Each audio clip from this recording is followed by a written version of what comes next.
Okay, ದೇವರ ಪರಿಶುದ್ಧವಾದ ನಾಮಕ್ಕೆ ಸ್ತೋತ್ರವುಂಟಾಗಲಿ. ನಾವೆಲ್ಲರೂ ಕಣ್ಣುಗಳು ಮುಚ್ಚಿ ಪ್ರಾರ್ಥನೆ ಮಾಡಿಕೊಳ್ಳೋಣ. ನಮ್ಮನ್ನು ಬಹಳವಾಗಿ ಪ್ರೀತಿಸಿದಂತ ಪರಲೋಕ ತಂದೆ, ನಿಮ್ಮ ನಾಮಕ್ಕೆ ವಂದನೆಗಳು, ಸ್ತೋತ್ರಗಳು, ಕೊಂಡಾಟಗಳು ತಂದೆ. ಪ್ರೇಮಮಯನೇ, ಹೌದು ತಂದೆ, ಇದುವರೆಗೂ ಮುಂಜಾನೆ ದೇವರು ನಮ್ಮನ್ನು ಎಬ್ಬಿಸಿ ಉತ್ತಮವಾದಂತಹ ಹಾಡುಗಳನ್ನ, ಪ್ರಾರ್ಥನೆಗಳನ್ನ ದೇವರೇ ನಿಮ್ಮ ಸಮ್ಮುಖದಲ್ಲಿ ಮಾಡುವಂತೆ ಕೊಟ್ಟಂತ ಕೃಪೆಗಾಗಿ ನಿಮಗೆ ವಂದನೆಗಳಪ್ಪ ತಂದೆ. ಮುಂದಿನ ಸಮಯದಲ್ಲಿ ದೇವರೇ ನಿನ್ನ ಮಾತುಗಳನ್ನ ಧ್ಯಾನಿಸಲಿಕ್ಕೆ ನಾವೆಲ್ಲರೂ ಬಂದಿದ್ದೀವಿ. ಹೇಳುವಂತ ನನಗೆ ಪರಿಶುದ್ಧಾತ್ಮ ಜ್ಞಾನವನ್ನ, ಅದೇ ರೀತಿ ಕೇಳುವಂತ ಎಲ್ಲರಿಗೂ ವಿವೇಕ ಜ್ಞಾನವನ್ನು ದಯಪಾಲಿಸು. ಹೇಗೋ ತಂದೆಯಾದ ದೇವರೇ, ಪ್ರತಿಯೊಬ್ಬರು ಅರ್ಥ ಮಾಡಿಕೊಂಡು ಈ ಲೋಕದಲ್ಲಿ ಪರಿಶುದ್ಧವಾಗಿ ಜೀವಿಸಿ ನಿನ್ನ ಮಹಾಪರಲೋಕವನ್ನು ಪಡೆಯಲಿಕ್ಕೆ ನಮ್ಮೆಲ್ಲರಿಗೂ ಸಹಾಯ ಮಾಡುತ್ತಂದೆ. ಹೇಗೋ ತಂದೆ, ಪ್ರತಿಯೊಂದು ಮಾತುಗಳು ಪವಿತ್ರಾತ್ಮನ ಸಹಾಯದ ಮೂಲಕವಾಗಿ ಮಾತನಾಡಲಿಕ್ಕೆ ನೀನು ಸಹಾಯ ಮಾಡು ತಂದೆ. ನಿಂತ ನಡೆಸು, ಬಲಪಡಿಸು, ಯೇಸು ಕ್ರಿಸ್ತನಿಗೆ ತಂದೆ. ಓಕೆ ಪ್ರೆ, ಕುಡಿ ಬಂದ ನಮ್ಮೆಲ್ಲರಿಗೂ ಯೇಸು ಕ್ರಿಸ್ತನ ಹೆಸರಲ್ಲಿ ಹೃದಯಪೂರ್ವಕದ ವಂದನೆಗಳು ಪ್ರೆ. ಅದೇ ಪ್ರಕಾರ ದೇವ್ರ ಮಕ್ಕಳೇ, ಈ ಒಂದು ಮುಂಜಾನೆ ಸಮಯದಲ್ಲಿ ದೇವರು ಇಂಥ ಒಂದು ಸದಾವಕಾಶವನ್ನ ನನಗೆ ಕೊಟ್ಟದಕ್ಕಾಗಿ ತಂದೆಯ ದೇವರಿಗೆ ನಾನು ವಂದನೆಗಳನ್ನು ಸಲ್ಲಿಸಲಿಕ್ಕಿದ್ದೀನಿ. ದೇವ್ರ ಮಕ್ಕಳೇ, ಮತ್ತೊಂದು ಆವರ್ತಿ ನಿಮ್ಮೆಲ್ಲರೂ ನಾ ಕರ್ತನಾಮದಲ್ಲಿ ವಂದಿಸುತ್ತಾ ಈ ದಿನದಲ್ಲಿ ಒಂದು ಪಾಠದ ಕಡೆಗೆ ನಾವು ಧ್ಯಾನ ಮಾಡೋಣ. ಈ ದಿನದಲ್ಲಿ ಮಾತನಾಡುವಂತಹ ವಿಷಯ ಏನೆಂಬುದು ಪಾಠದ ಹೆಸರು ದೇವರು ತನ್ನ ಭಕ್ತರಿಗೆ ಕೊಡುವ ಬಿರುದುಗಳು. ಮತ್ತೊಂದು ಸಾರಿ ಈ ಒಂದು ಪಾಠದ ಹೆಸರು ಹೇಳ್ತಾ ಇದೀನಿ, ದೇವರು ತನ್ನ ಭಕ್ತರಿಗೆ ಕೊಡುವ ಬಿರುದುಗಳು. ಕರ್ತನಲ್ಲಿ ಪ್ರಿಯ ದೇವಜನರೇ, ಬಿರುದು ಎಂಬುದನ್ನು ನೋಡುವಾಗ ಬಿರುದು ಎಂಬುದಾಗಿ ನೋಡುವಾಗ ಸಾಧನೆ ಮಾಡುವಂತ ವ್ಯಕ್ತಿಗಳಿಗೆ ಒಂದು ಬಿರುದುಗಳನ್ನ ಕೊಡ್ತಾರೆ. ಈ ಲೋಕದಲ್ಲಾಗಿರ್ಬೋದು ಮತ್ತೆ ದೇವರ ವಿಷಯದಲ್ಲಾಗಿರ್ಬೋದು, ಯಾರೆಲ್ಲ ಪ್ರಯತ್ನ ಪಡ್ತಾರೆ, ಪ್ರಯಾಸ ಪಡ್ತಾರೆ, ಅವ್ರಿಗೆ ಬಿರುದು. ನೋಡಿ, ಈ ಒಂದು ಬಿರುದನ್ನ ತೆಗೆದುಕೊಳ್ಬೇಕಾದ್ರೆ ಆ ಒಂದು ಬಿರುದು ಅನ್ನೋದು ಸುಮ್ಮನೆ ಬರೋದಿಲ್ಲ ಅದು ಲೋಕದ ರೀತಿಯಾಗಿರ್ಬೋದು, ಒಂದು ವೇಳೆ ಆತ್ಮಿಕವಾದ ರೀತಿಯಾಗಿರ್ಬೋದು. ನೀವು ಯಾವುದೇ ಒಂದು ಈ ಭೂಮಿಲಿ ಪ್ರಯಾಸ ಪಟ್ರೆ ಮಾತ್ರ ನಿನಗೆ ಬಿರುದು ಬರಲಿಕ್ಕೆ ಸಾಧ್ಯ ನಾವು ನೋಡ್ತೀವಿ,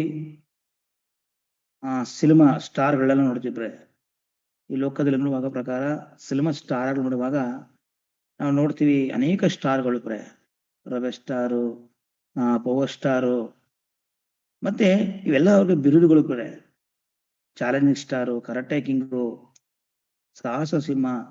ಇವೆಲ್ಲ ಏನಕ್ಕೆ ಅಂದ್ರೆ ಸುಮ್ನೆ ಇದನ್ನ ಈ ಲೋಕದವ್ರಿಗೆ ಆ ಒಂದು ಬಿರುದನ್ನ ಕೊಟ್ಟಿಲ್ಲ ಅದ್ರ ಹಿಂದೆ ಅವರು ಏನ್ ಮಾಡಿದ್ರೆ ಸಮಾಜವನ್ನ ಮೆಚ್ಚಿಸಿದ್ದಾರೆ, ಮತ್ತೆ ಜನಗಳನ್ನ ಮೆಚ್ಚಿಸಿದ್ದಾರೆ ನಟನೆ ಮಾಡೋದ್ರ ಮೂಲಕವಾಗಿ. ಉದಾಹರಣೆ ನೋಡುವಾಗ ನಮ್ಮ ಕರ್ನಾಟಕದಲ್ಲಿ ಕನ್ನಡ ಚಿತ್ರವನ್ನು ತೆಗೆದಂತ ರಾಜ್ಕುಮಾರ್ ಇವರು ಅವ್ರು ಏನೂ ಓದಿಲ್ಲ ಅಟ್ಲೀಸ್ಟ್ ಅವ್ರು 3ನೇ ಕ್ಲಾಸ್ ಮಾತ್ರ ಏನೋ ಓದಿರೋದು. ನೋಡಿ, ಅವ್ರಿಗೆ ಡಾಕ್ಟರೇಟ್, ಪದ್ಮಭೂಷಣ, ಸಾರ್ವಭೌಮ ಅಂತ ಅನೇಕ ಬಿರುದುಗಳನ್ನ ಕೊಟ್ಟಿದ್ದಾರೆ ಉದ್ದೇಶ ಅವರು ಆ ಒಂದು ಸಿನಿಮಾ ಇಂಡಸ್ಟ್ರಿಲಿಗೆ ಭಯಂಕರವಾಗಿ ದುಡಿದು ಹಗಲು ರಾತ್ರಿ ಆತನ ನಟನೆ ಮಾಡೋದ್ರಿಂದ ಆ ನಟನೆ ಮೂಲಕ ಈ ಒಂದು ಸರ್ಕಾರ, ಈ ಸಮಾಜ ಆ ವ್ಯಕ್ತಿಗೆ ಏನ್ ಮಾಡಿದೆ, ಪದ್ಮಭೂಷಣ.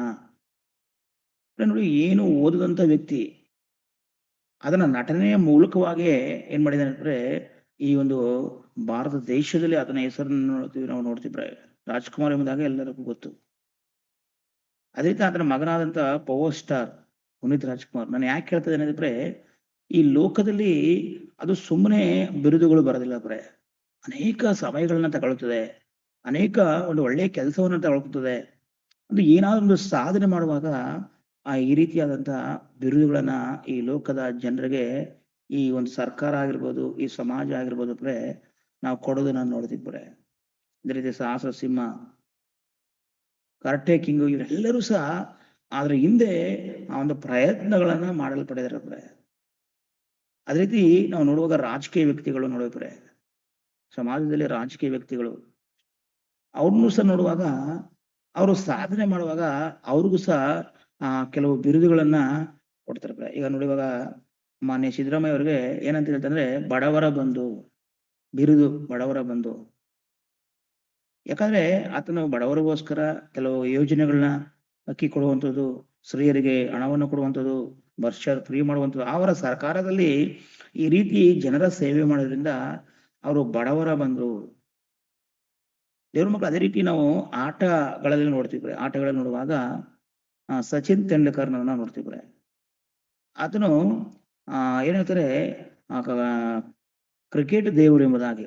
ಅಂದ್ರೆ ಒಳ್ಳೆ ಆಟಗಾರನಾದ್ರಿಂದ ಆತನು ಸಹ ದೇವ್ರ ಮಕ್ಕಳೇ ಆತನಷ್ಟು ಎಜುಕೇಶನ್ ಮಾಡಿಲ್ಲ.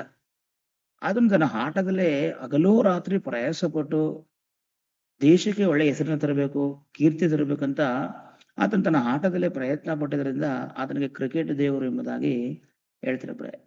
ಇದ್ರ ಹಿಂದೆ ನೋಡುವಾಗ ಪ್ರೇ ಸುಮ್ಮನೆ ಆ ಕ್ರಿಕೆಟ್ ದೇವರು ಅಂತ ಹೇಳಲ್ಲ ಪ್ರೇ.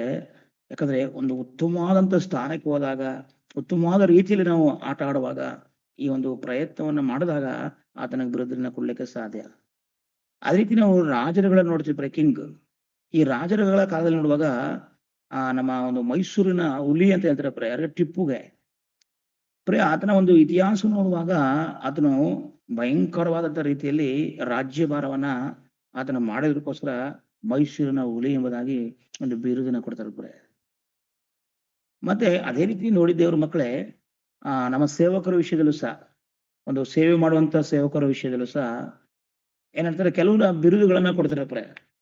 ರೆವರೆಂಡು, ಪಾಸ್ಟರ್ಸು, ಮತ್ತೆ ದೈವ ಸೇವಕರು. ನೀವು ಏನಕ್ಕೆ ಪ್ರಯತ್ನ ಪಟ್ಟಂತವ್ರಿಗೆ ಏನಾಗ್ತದೆ, ಈ ಲೋಕದಲ್ಲಿ, ಈ ಸಮಾಜದಲ್ಲಿ ಒಂದು ಬಿರುದನ್ನ ಕೊಡೋದ ನೋಡ್ತೀನಿ ಆದ್ರೆ ಈ ಲೋಕದಲ್ಲಿ ಅವರು ಪ್ರಯತ್ನ ಪಟ್ಟೋದಕ್ಕೋಸ್ಕರ ಈ ಒಂದು ಬಿರುದನ್ನ ನೋಡೋದಕ್ಕೆ ನಾವು ನೋಡ್ತೀವಿ. ಆದ್ರೆ ಇವೆಲ್ಲಾ ಬಿರುದುಗಳು ಒಂದು ವೇಳೆ ಈ ಲೋಕದಲ್ಲಿ ಅವು ಏನಾಗ್ತವೆ, ನೆಲಸಮ ಆಗ್ತವೆ. ಎಂತ ಸ್ಟಾರ್ ಆಗಿರ್ಲಿ, ಈ ಲೋಕದಲ್ಲಿ ಮಾತ್ರ ಅವನ ಹೆಸರು ಇರ್ತದೆ ಹೊರತು ಅದು ದೇವರ ವಿಷಯದಲ್ಲಿ ಬರೋದಿಲ್ಲ. ದೇವ್ರ ಮಕ್ಕಳೇ, ಒಟ್ಟು ಈ ಲೋಕದಲ್ಲಿ ಪ್ರಯತ್ನ ಪಟ್ಟಿದ್ದಾರೆ, ಪ್ರಯಾಸ ಪಟ್ಟಿದ್ದಾರೆ, ಅದಕ್ಕಾಗಿ ಸಮಾಜದಲ್ಲಿ ಅವರು ಗುರುತಿಸ್ಕೊಂಡಿದ್ದಾರೆ. ಆದ್ರೆ ಆ ಒಂದು ಸ್ಟಾರ್ ಅನ್ನೋದು ಅವನು ಬದುಕಿರುವ, ಈ ಲೋಕದಲ್ಲಿ ಬದುಕಿರುವಂದಾಗ ಮಾತ್ರ ಆತನಿಗೆ ಬೆಲೆ ಇರ್ತದೆ. ಇವಾಗ ನೋಡುವಾಗ ಆ ಪವರ್ ಸ್ಟಾರ್ ಪುನೀತ್ ರಾಜ್ಕುಮಾರ್ ಅಂತ ಹೇಳ್ತಾರೆ, ಆತನು ಈ ಭೂಮಿಯಲ್ಲಿ ಇರುವಾಗ ಎಲ್ಲರೂ ಸಹ ಆತನ ಹೆಸರನ್ನು ಹೇಳ್ತಾ ಇದ್ರು, ಆತನ ಕುರಿತು ಮಾತನಾಡ್ತಾ ಇದ್ರು. ಆದ್ರೆ ಅದನ್ನ ಮಣಿಸಿದ ನಂತರ ಆತನ ವಿಷಯವಾಗ್ಲಿ, ಆತನ ಒಂದು ಸ್ಟಾರ್ ಆಗ್ಲಿ ಸ್ಟಾಪ್ ಆಯ್ತು. ಅದರಿಂದ ದೇವ್ರ ಮಕ್ಕಳೇ, ಈ ಭೂಮಿಯಲ್ಲಿ ಇರುವಂತ ಸ್ಟಾರ್ ಇಷ್ಟೇ ಒಂದು ಬಿರುದುಗಳು ಬರಲು ಸಹ ಆ ಬಿರುದು ಏನಾಗ್ತದೆ, ಒಂದಿನ ಅದು ಅಳಿಸಿ ಹೋಗ್ತದೆ.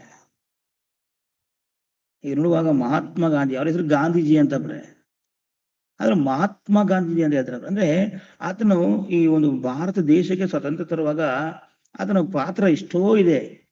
ಅದರಿಂದ ಮಹಾತ್ಮ ತಾಳ್ಮೆಯಿಂದಲೇ ಈ ಭಾರತ ದೇಶಕ್ಕೆ ಒಂದು ಸ್ವಾತಂತ್ರ್ಯವನ್ನ ತಂದು ಕೊಡೋದನ್ನ ನಾವು ಇತಿಹಾಸದಲ್ಲಿ ನೋಡ್ತಿದ್ರೆ. ಅದೇ ರೀತಿ ಡಾಕ್ಟರ್ ಅಂಬೇಡ್ಕರ್ ನೋಡುವ, ಅವರ ಹೆಸರು ಅಂಬೇಡ್ಕರ್. ಆದ್ರೆ ಡಾಕ್ಟರ್ ಆದ್ರೆ ಉತ್ತಮವಾದಂತಹ ಜ್ಞಾನವನ್ನ ಕಲಿತು ಅನೇಕ ದೇಶಗಳಲ್ಲಿ, ವಿದೇಶಗಳಲ್ಲಿ ಹೋಗಿ ಅದನ್ನ ವ್ಯಾಸಂಗನ ಮಾಡಿ ಸಂವಿಧಾನವನ್ನು ಅವರು ರಚನೆ ಮಾಡ್ತಾರೆ. ಅದಕ್ಕಾಗಿ ಅವ್ರಿಗೆ ಡಾಕ್ಟರೇಟ್ ಎಂಬುದಾಗಿ. ದೇವ್ರ ಮಕ್ಕಳೇ, ಇದ್ರ ಹಿಂದೆ ನೋಡುವಾಗ ಪ್ರತಿಯೊಬ್ಬರು ಸಹ ಆ ಪ್ರಯತ್ನ ಇಲ್ಲದೆ ಯಾರ ಹೆಸರು ಸಹ ಈ ಭೂಮಿ ಮೇಲೆ ಆಗ್ಲಿ ಅದು ಸ್ಥಿರವಾಗಿರುವುದಿಲ್ಲ. ಅದರಿಂದ ದೇವ್ರ ಮಕ್ಕಳೇ, ಈ ಭೂಮಿಯಲ್ಲಿ ಒಂದು ಬಿರುದನ್ನ ತಗೋಬೇಕಾರೆ, ಒಂದು ಒಳ್ಳೆಯ ಹೆಸರನ್ನ ತೆಗೆದುಕೊಳ್ಬೇಕಾರೆ, ಅವ್ರ ಹೆಸರು ಶಾಶ್ವತ ಹೋಗ್ಬೇಕಾದ್ರೆ ಅವ್ರು ಎಂತ ಒಂದು ಕೆಲಸಗಳನ್ನ ಮಾಡ್ತಾರಪ್ಪ. ನಮ್ಮ ಒಂದು ಮೈಸೂರಿನಲ್ಲಿ ನೋಡುವಾಗ ಅದು ಮಂಡ್ಯ ಜಿಲ್ಲೆ KRS ಕನ್ನಂಬಾಡಿ ಕಟ್ಟೆ ವಿಶ್ವೇಶ್ವರಯ್ಯನವರು ಅವರು ಅದನ್ನ ಮಾಡಿದ್ರೆ ಕಟ್ಟಿಸ್ತಾರೆ. ಇಂದಿಗೂ ಸಹ ಆತನ ಹೆಸರನ್ನ ಯಾರೋ ಒಂದು ಕನ್ನಂಬಾಡಿ ಕಟ್ಟಿದವರು ಅಂತ ಹೇಳಿದ್ರೆ ವಿಶ್ವೇಶ್ವರಯ್ಯ ಎಂಬುದಾಗಿ. ಇದ್ರ ಹಿಂದೆ ಅವರ ಒಂದು ವ್ಯಾಸಂಗ ಆಗಿರ್ಬೋದು, ಈ ದೇಶಕ್ಕೆ ಏನಾದ್ರು ಒಂದು ಕೊಡುಗೆನ ಕೊಡಬೇಕು ಎಂಬುದಾಗಿ ಅವರು ಪ್ರಯತ್ನ ಪಟ್ಟು ಈ ಭೂಮಿಲಿ ಒಳ್ಳೆಯ ಹೆಸರನ್ನ ಪಡೆದು ಅವ್ರೇನಂದ್ರೆ ಈ ಲೋಕವನ್ನ ಗತಿಸಿ ಹೋಗಿದ್ದಾರೆ. ದೇವ್ರ ಮಕ್ಕಳು, ಅದೇ ರೀತಿ ನಾವು ನೋಡುವಾಗ ದೇವರು ತನ್ನ ಭಕ್ತರಿಗೆ ಕೊಡುವಂತ ಬಿರುದುಗಳು, ದೇವರಿಗೋಸ್ಕರ ಪ್ರಯಾಸ ಪಟ್ಟಂತವ್ರಿಗೆ, ದೇವರಿಗೋಸ್ಕರ ಈ ಲೋಕದಲ್ಲಿ ಸೇವೆ ಮಾಡಿದಂಥವ್ರಿಗೆ, ದೇವರಿಗೋಸ್ಕರ ನಿಷ್ಠೆಯಿಂದ ಭಕ್ತಿಯಿಂದ ಜೀವಿಸಿದಂತ ವ್ಯಕ್ತಿಗಳಿಗೆ ದೇವರು ತನ್ನ ಸತ್ಯವೇದದಲ್ಲಿ ಯಾವ ಬಿರುದುಗಳನ್ನ ಕೊಟ್ಟಿದ್ದಾರೆ ಎಂಬುದಾಗಿ ಈ ಒಂದು ಬೆಳಗಿನ ಸಮಯದಲ್ಲಿ ನಿಮ್ಮ ಮುಂದೆ ಹಂಚಿಕೊಳ್ಳಕ್ಕೆ ನಾನು ಇಷ್ಟಪಡ್ತಿದ್ದೇನೆ. ದೇವ್ರ ಮಕ್ಕಳೇ, ಶ್ರೇಷ್ಠ ಈ ಭೂಮಿಲಿ ಯಾವ ಒಂದು ಕೆಲಸವನ್ನ ಮಾಡಿದ್ರು ಆ ಕೆಲಸ ಹಾಗೇ ಈ ಲೋಕದಲ್ಲಿ ಅಳಿಸಿ ಹೋಗ್ತದೆ. ಆದ್ರೆ ದೇವರಿಗೋಸ್ಕರ ದೇವರಿಗೋಸ್ಕರ ಹಗಲು ರಾತ್ರಿ ಆಗಿರ್ಬೋದು, ನಿನ್ನ ಜೀವನವನ್ನ ದೇವರಿಗಾಗಿ ಮರುಬಿಡುವಾಗ ಆ ದೇವರು ತನ್ನ ಬಿರುದುಗಳನ್ನ ತನ್ನ ಭಕ್ತರಿಗೆ ಕೊಡುವಂತದ್ದಾಗಿದೆ ಪ್ರೇ. ಅದರಲ್ಲಿ ನೋಡೋಣ ಪ್ರೇ, ಇಲ್ಲಿ ಅನೇಕ ಒಂದು ಭಕ್ತರಿಗೆ ದೇವರು ಕೊಟ್ಟಂತ ಬಿರುದುಗಳನ್ನ ನಾವು ಧ್ಯಾನ ಮಾಡೋಣ. ಮೊದಲಿಗೆ ನಮ್ಮೆಲ್ಲರಿಗೂ ಗೊತ್ತು ನೋಹನು ಎಂಬುದಾಗಿ ಪ್ರೇ. ನೋಹನಿಗೆ ದೇವರು ಒಂದು ಉತ್ತಮವಾದಂತಹ ಬಿರುದುಗಳನ್ನ ಕೊಡ್ತಾ ಇದ್ದಾರೆ ಪ್ರೇ. ಆ ಬಿರುದನ್ನ ಏನನ್ನು ಕೊಟ್ರು ಅಂತ ನೋಡೋಣ ಪ್ರೇ. ದಯಮಾಡಿ ಆದಿಕಾಂಡ ಪುಸ್ತಕ 6ನೇ ಅಧ್ಯಾಯ 9ನೇ ವಚನವನ್ನ ದಯಮಾಡಿ ನನ್ನೊಂದಿಗೆ ಸಹಕರಿಸಿ ಪ್ರೇ. ಯಾರಾದ್ರೂ ಓದಿ 6ನೇ ಅಧ್ಯಾಯ 9ನೇ ವಚನ ಓದಿಕೊಳ್ಳೋಣ. ನೋಹನ ಚರಿತ್ರೆಯು ನೋಹನು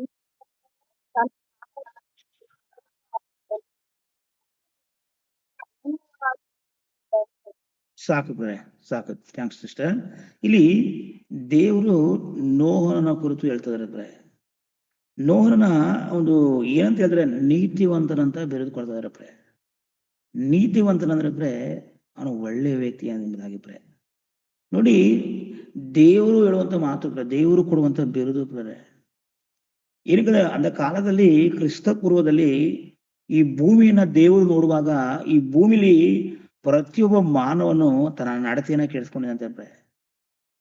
ಅಂದ್ರೆ ದೇವರು ತನ್ನ ಹೋಲಿಕೆಗೆ ಸೃಷ್ಟಿ ಮಾಡಿದಂತ ಮಕ್ಕಳು, ದೇವರು ತನ್ನ ಮಕ್ಕಳನ್ನ ಪ್ರೀತಿ ಮಾಡಿ ಈ ಸೂರ್ಯವನ್ನ ಚಂದ್ರವನ್ನ ಇಡೀ ಸಕಲ ಒಂದು ಪ್ರಕೃತಿಗಳನ್ನ ದೇವರು ಮನುಷ್ಯರಿಗೋಸ್ಕರ ಉಂಟು ಮಾಡಿ ಇಲ್ಲಿ ಬದುಕಬೇಕು, ಇವರು ನನಗೋಸ್ಕರ ಬದುಕಿ ನಾನು ಸ್ಥಾಪಿಸುವಂತ ಆ ನಿತ್ಯ ರಾಜ್ಯಕ್ಕೆ ಬರಬೇಕಂತ ದೇವರ ಕನಸು ಬೇರೆ. ಆ ಕನಸನ್ನ ಅಲ್ಲಿ ನೋಡುವಾಗ ದೇವರು ಈ ಭೂಲೋಕ ನೋಡುವಾಗ ಎಲ್ಲರೂ ಕೆಟ್ಟೋಗಿರಂತೆ ಪ್ರೇ. ಅಲ್ಲಿ ಹೇಳ್ತಿದ್ರೆ ಪ್ರೇ 12ನೇ ವಚನ ನೋಡುವಾಗ 12ನೇ ವಚನ ನೋಡ್ರಿ ಪ್ರೇ. 11ರಿಂದ ನೋಡಿ, 11ರಿಂದ 11ನೇ ವಚನ.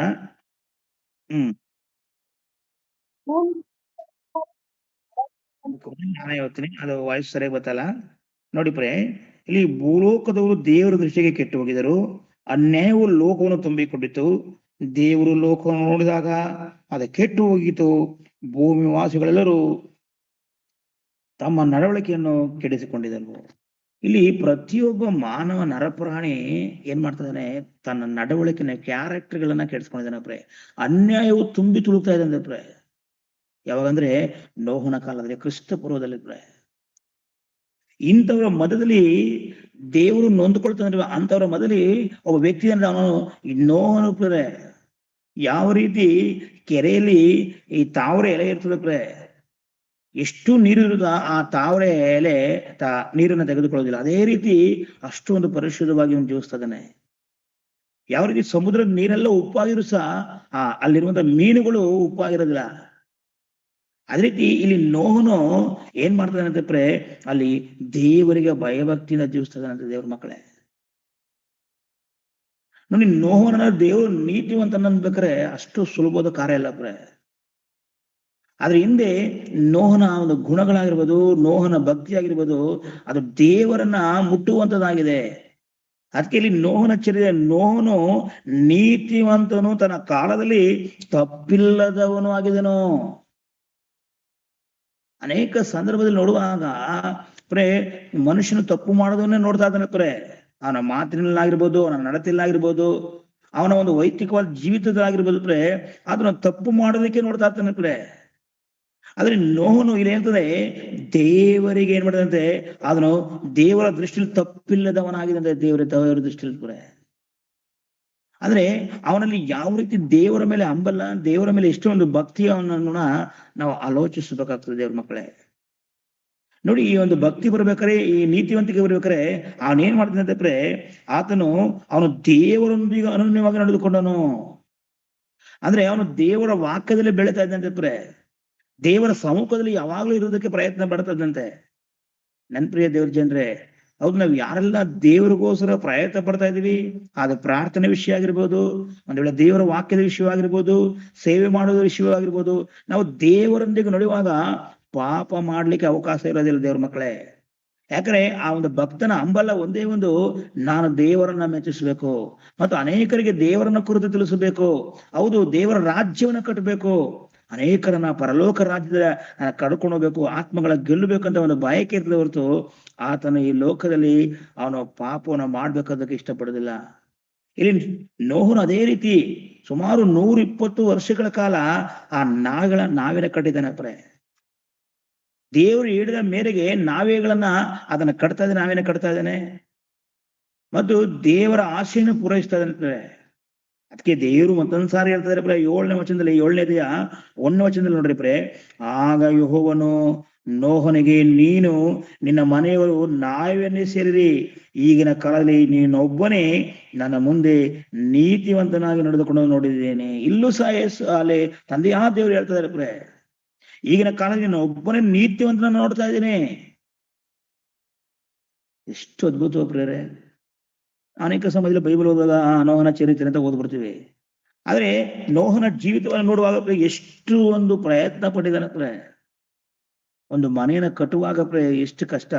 ಈಗಿನ ಕಾಲದಲ್ಲಿ ಮೆಟೀರಿಯಲ್ಗಳಿದೆ, ಏನೋ ಒಂದು ಕಟ್ಟಿಬಿಡ್ಬೋದು, ಹಣ ಕೊಟ್ರೆ ಎಲ್ಲ. ಆದ್ರೆ ನೋಹನ ಕಾಲದಲ್ಲಿ ಆದ್ರ ಭಯಂಕರವಾದ ಕಷ್ಟಗಳನ್ನ ಪಡಬೇಕಾಯ್ತು. ದೊಡ್ಡ ದೊಡ್ಡ ಮರಗಳನ್ನ ತರಬೇಕಾಯ್ತು. ಆ ನಾವೇನ ಕಟ್ಟಬೇಕಾದ್ರೆ ಅಷ್ಟು ಒಂದು ಸುಲಭವಾದಂತ ಕಾರ್ಯವಲ್ಲ. ದೇವರು ಹೇಳಿದ ಪ್ರಕಾರ, ದೇವರು ಹೇಳಿದ ಪ್ಲಾನ್ ನಲ್ಲಿ ನಾವೇನ ಕಟ್ತಾ ಇದ್ದಾನೆ.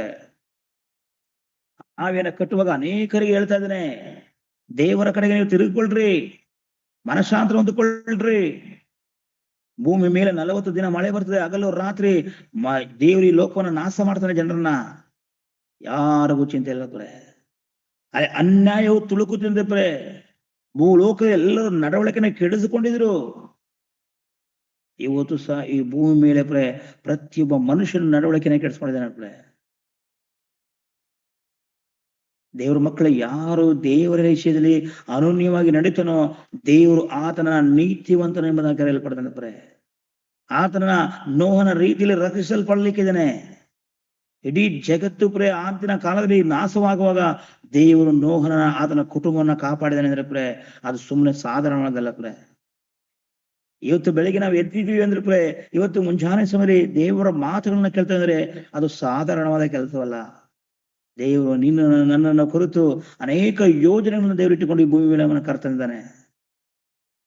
ದೇವರು ಈ ಭೂಮಿಯಲ್ಲಿ ಯಾರ ಮೇಲೆ ಭರವಸೆ ಇಟ್ಟಿಲ್ವಂತೆ, ಕೋಟ್ಯಾನು ಕೋಟಿ ದೂತರ ಮೇಲೆ ಭರವಸೆ ಇಟ್ಟಿಲ್ವಂತೆ. ನರ ಪ್ರಾಣಿಗಳಾದ ನಮ್ಮ ಮೇಲೆ, ಹೌದು ನನ್ನ ಮಕ್ಕಳು, ಹೌದು ಹೋಗಿ ನನ್ನ ಸುವಾರ್ತೆ ಸಾರ್ತಾರೆ ಎಂಬುದಾಗಿದ್ರೆ ನಾವು ನೋಡ್ಬೇಕಾದ್ರೆ ಮತ್ತಾಯನ ದೇವರು ಯಾಕೆ ಆರಿಸ್ಕೊಂಡಿದ್ದಾರೆ ಅದನ್ನೊಬ್ಬ ಯಹೂದ್ಯನು ಬೇರೆ ವ್ಯಕ್ತಿನ ಆರಿಸ್ಕೊಳ್ಬೇಕಾಗಿತ್ತು. ಯಾಕಂದ್ರೆ ಯಹೂದ್ಯನೇ ಹೋಗಿ ಸುವಾರ್ತೆ ಹೇಳಿದ್ರೆ ಅವ್ರು ಕೇಳ್ತಾರೆ ಅಂತ ಮತ್ತಾಯನ ದೇವರು ಆರಿಸ್ಕೊಳ್ತಾರ. ಕೆಲ ಸಂದರ್ಭದಲ್ಲಿ ದೇವರು ನಿನ್ನನ್ನ ಯಾಕೆ ಆರಿಸ್ಕೊಂಡಿದಾರೆ? ಹೌದು, ನಾವು ಹೋಗಿ ಮನುಷ್ಯರಿಗೆ ಸುವಾರ್ತೆ ಹೇಳಿ ಅನೇಕರ ದೇವರ ಕಡೆ ತಿರ್ಸ್ಬೇಕಂತ ನಿನ್ನನ್ನ ದೇವರು ಆರಿಸಲ್ಪಟ್ಟಿದ್ದಾರೆ ದೇವ್ರ ಮಕ್ಕಳೇ. ಯಾಕಂದ್ರೆ ದೇವ್ರು ನೋಡುವಾಗ ನೋಹನಿಗೆ ನೀತಿವಂತನೆಂಬುದಾಗಿ ಬಿರುದು ಕೊಡ್ತಾ ಇದ್ದಾರೆ. ಎಷ್ಟು ಅದ್ಭುತವಾದಂತ, ಅದು ದೇವರೇ ಹೇಳುವಂತ ಮಾತು. ದೇವರು ಹೇಳುವಂತ ಮನುಷ್ಯರೆಲ್ಲ ದೇವರು, ಪರಲೋಕ ದೇವರು, ನಿನ್ನನ್ನ ಉಂಟು ಮಾಡಿದ ದೇವರು ಈ ಒಂದು ಬೆಳಗಿನ ಸಮಯದಲ್ಲಿ ನೋಹನ ಕುರಿತ ಅವನು ನೀತಿವಂತನಾಗಿದಂತೆ. ಏನಕ್ಕೆ? ಅದನ್ನು ದೇವರೊಂದಿಗೆ ನಡಿಕೊಳ್ತಿದ್ದಾನಂತೆ, ದೇವರ ಜೊತೆ ಸಂಬಂಧ. ಇವತ್ತು ಮನುಷ್ಯ ನೋಡಿ ಮನುಷ್ಯರೊಟ್ಟಿಗೆ ಸಂಬಂಧನ ಬೆಳೆಸಿಕೊಂಡು ಹಾಳಾಗ ಹೋಗ್ತಾ ಇದ್ದಾನೆ. ಮನುಷ್ಯನೊಟ್ಟಿಗೆ ಮಾತಾಡಿಕೊಂಡು ಅದನ್ನ ಜೀವಿತವನ್ನ ಕೆಡಿಸ್ಕೊಳ್ತಾ ಇದ್ದಾನೆ, ತನ್ನ ನಡತೆಗಳನ್ನ ಕೆಡಿಸ್ಕೊಳ್ತಾ ಇದ್ದಾನೆ, ಮಾತಿನಲ್ಲಿ ಕೆಡಿಸ್ಕೊಳ್ತಾ ಇದ್ದಾನೆ, ಅದನ್ನ ಒಂದು ವೈಯಕ್ತಿಕವಾಗಿ ಕೆಡಿಸ್ಕೊಳ್ತಾ ಇದ್ದಾನೆ. ಆದ್ರೆ ಇಲ್ಲಿ ನೋಹನು ದೇವರೊಂದಿಗೆ ಅನನ್ಯವಾಗಿ ನಡೀತಾ ಇದ್ದಾನೆ. ದೇವರ ಆಲೋಚನೆ ಪ್ರಕಾರ ನಡೀತಾ ಇದ್ದಾನೆ. ಅದನ್ನ ಕಾಲ ತಪ್ಪಿಲ್ಲದವನಾಗಿ ನಡ್ಕೊಳ್ತಾ ಇದ್ದಾನೆ ಎಂದು ನೋಡುವ. ಅದಕ್ಕೆ ದೇವರು ನೋಹನ ಕುರಿತು ನೀತಿವಂತನೆಂಬುದಾಗಿ ಒಂದು ಬಿರುದುಗಳನ್ನ ಕೊಡ್ತಾ ಇದ್ದಾರೆ ದೇವ್ರ ಮಕ್ಕಳೇ. ಅದೇ ಪ್ರಕಾರ ನಾವು ನೋಡ್ತೀವಿ, ಎರಡನೇದಾಗಿ ದೇವ್ರ ಮಕ್ಕಳೇ, ಎರಡನೇದಾಗಿ ನೋಡ್ತೀವಿ ನಮ್ಮೆಲ್ಲರಿಗೂ ಮೂಲ ತಂದೆ ಯಾರು? ಅಬ್ರಾಹ್ಮನ. ದೇವರು ಅಬ್ರಾಹ್ಮನ ಕುರಿತು ಯಾವ ಬಿರುದನ್ನು ಕೊಡ್ತಾರೆ? ನಾವು ನೋಡಿಕೊಳ್ಳೋಣ. ಯಾಕೋಬನ ಬರೆದ ಪತ್ರಿಕೆ 2ನೇ ಅಧ್ಯಾಯ 23ನೇ ವಚನ ಓದಿಕೊಳ್ಳೋಣ. ಯಾಕೋಬನ ಬರೆದ ಪತ್ರಿಕೆ 2ನೇ ಅಧ್ಯಾಯ 23ನೇ ವಚನವನ್ನ ದಯಮಾಡಿ ಯಾರು ಓದಿ. ಅಬ್ರಹಾಮನು ದೇವರನ್ನು ನಂಬಿದನು, ಆ ನಂಬಿಕೆ ಅವನ ಲೆಕ್ಕಕ್ಕೆ ನೀತಿ ಎಂದು ಎಣಿಸಲ್ಪಟ್ಟಿತು ಎಂಬ ಶಾಸ್ತ್ರದ ಮಾತು ಹೀಗೆ ನೆರವೇರಿತು.